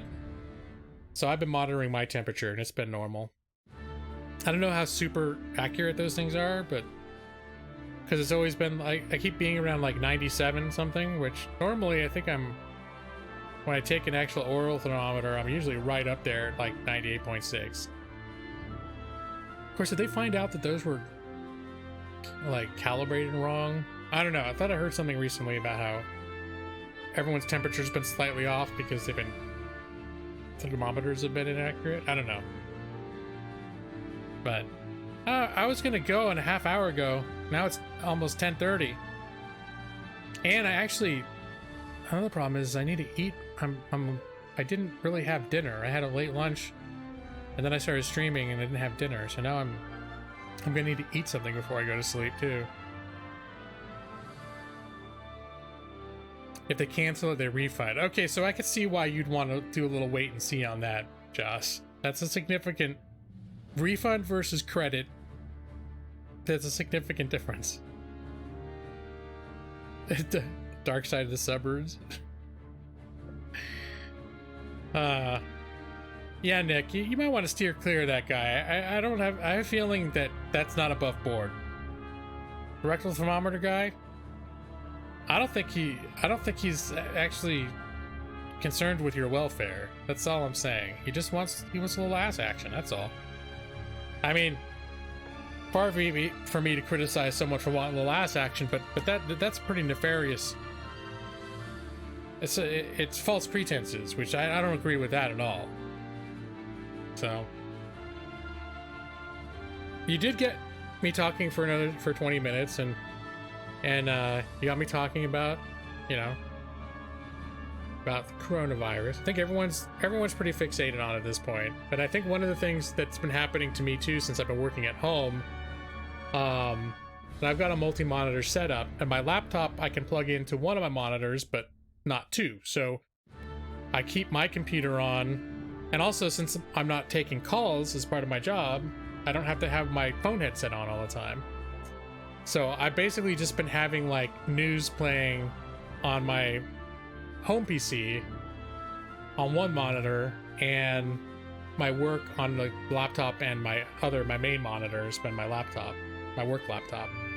So that's one of the reasons why I'm probably a little more informed than I would be otherwise if I had my regular work schedule, my regular work routine. Because normally I can't sit there all day with like BBC News playing in the background.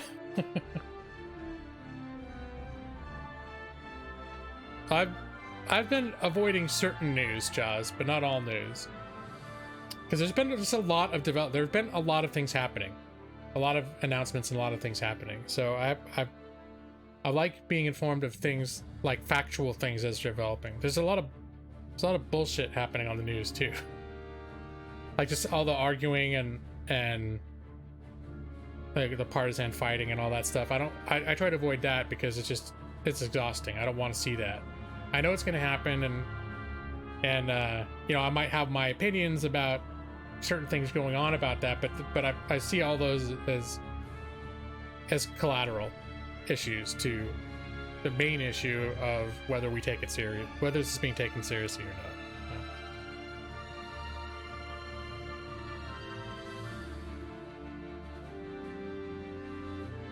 Oh yeah, Cicero.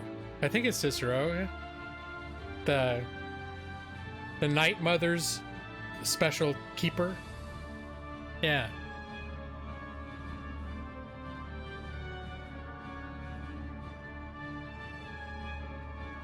Keep getting people coming into work worried they have it though. Well, I mean, we are at a point now where we do need to be vigilant. We do need to be vigilant. And that can be obviously taken too far, that can be taken to extremes, but we do need to be concerned because I think we don't know. We don't have an accurate picture of how widespread it may be right now. We don't have that many reported cases, but we also haven't done very much testing. So I think we're at a stage now where we don't have accurate numbers. We don't know all where it is or how widespread it is. But I think it's based on the fact that this has been circulating. We know that it's been circulating probably since early January in our country, and it's super easily transmissible. It's probably a little bit of it everywhere at this point. There's a good chance, there's a good reason to believe that it could, anyone anywhere could potentially have been exposed to it by now. You need to play some more Skyrim? People come in with like a slight cough.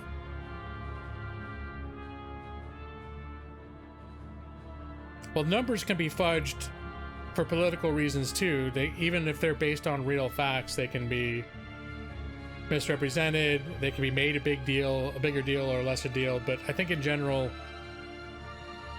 yeah, we're not, and a lot of the cases are going to be mild cases. I mean, that's one of the reasons why there's a 3% mortality rate based on confirmed cases, but they think that it's probably more like 1% because there are probably a lot more people that had it that just haven't been confirmed cases, so that are just getting sick and getting better.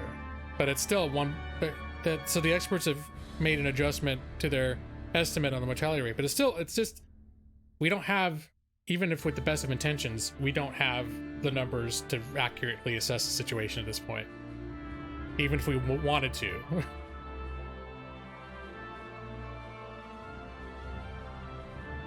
Oh yeah,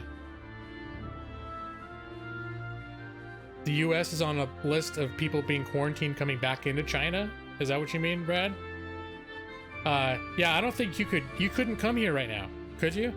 If you wanted to. I don't think they're, well, as a US citizen, you're still a US citizen, Brad? Maybe you could. You probably could, huh? But you'd just be quarantined as hell. First apocalyptic road trip. You know what you need to get is, you just buy American Truck Simulator, Joss. Just buy American Truck Simulator, get some Purell, go home, drive, make some long distance deliveries. There you go. That could be your vacation, man.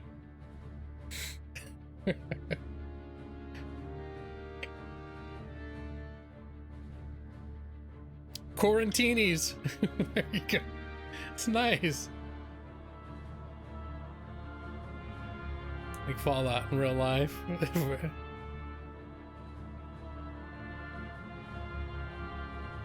Oh, South Korea is having their numbers are accurate? Is that what you mean? I'm just looking and realizing there's a lot of chatter going on. G-Law and Nick. We should all put together a post-apocalyptic posse. An online, completely sterile post-apocalyptic.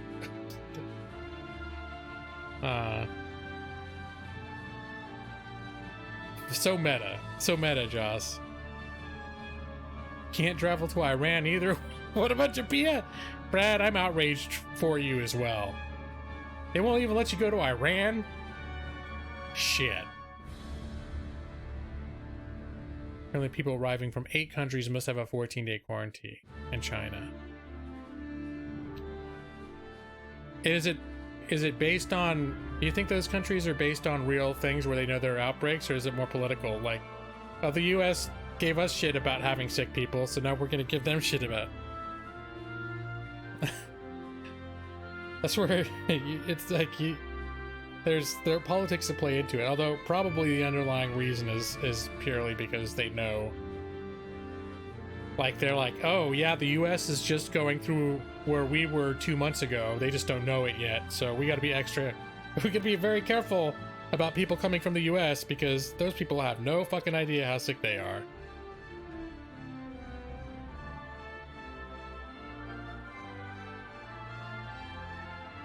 Iran, Italy, Germany, France, and South. Yeah, the ones that have had like substantial outbreaks reported.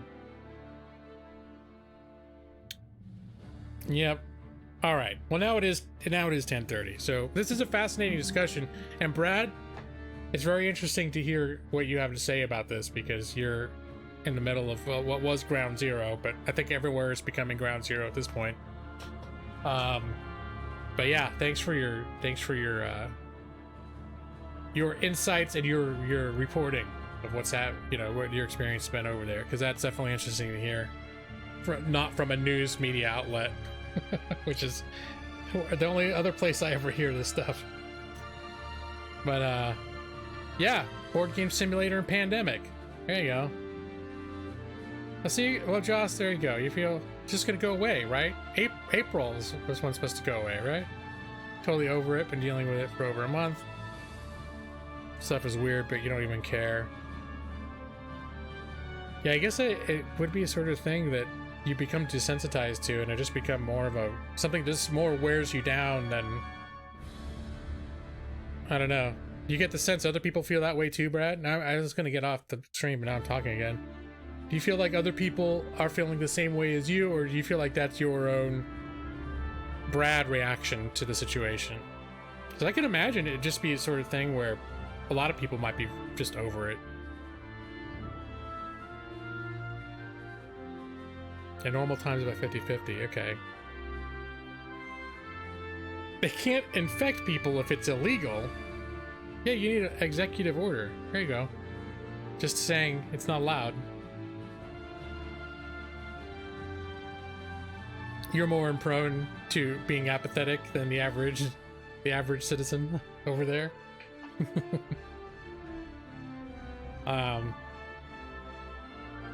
Yeah.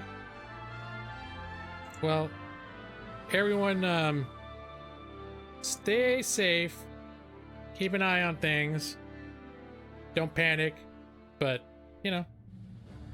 realize that's my advice. Realize it is something to take seriously. So do your hygiene stuff. Be conscientious about touching your face and all those. That's sort of the main thing at this point. Is just to when I've gone out, I've been very concentrated on not touching my face. So, it's totally vaccinated you by calling it a host. There you go. Yeah. If you die on a cruise, name a character after you in a playthrough. Oh, Joss, I gotta hope there are better ways to get named as a character in one of my playthroughs. But you've said it here. I'm gonna consent to that. Nick and Brad can be my witnesses in case I forget, which I'm prone to do. But actually, you know what? If it kills you on the cruise ship, I'll probably remember at that point. It'd be hard. I'd be like, oh shit, we were joking. I'd feel terrible because I was like, we were joking about naming a character after him if this happened, and then it happened. I'd feel like a huge asshole. And then I'd name a character after you.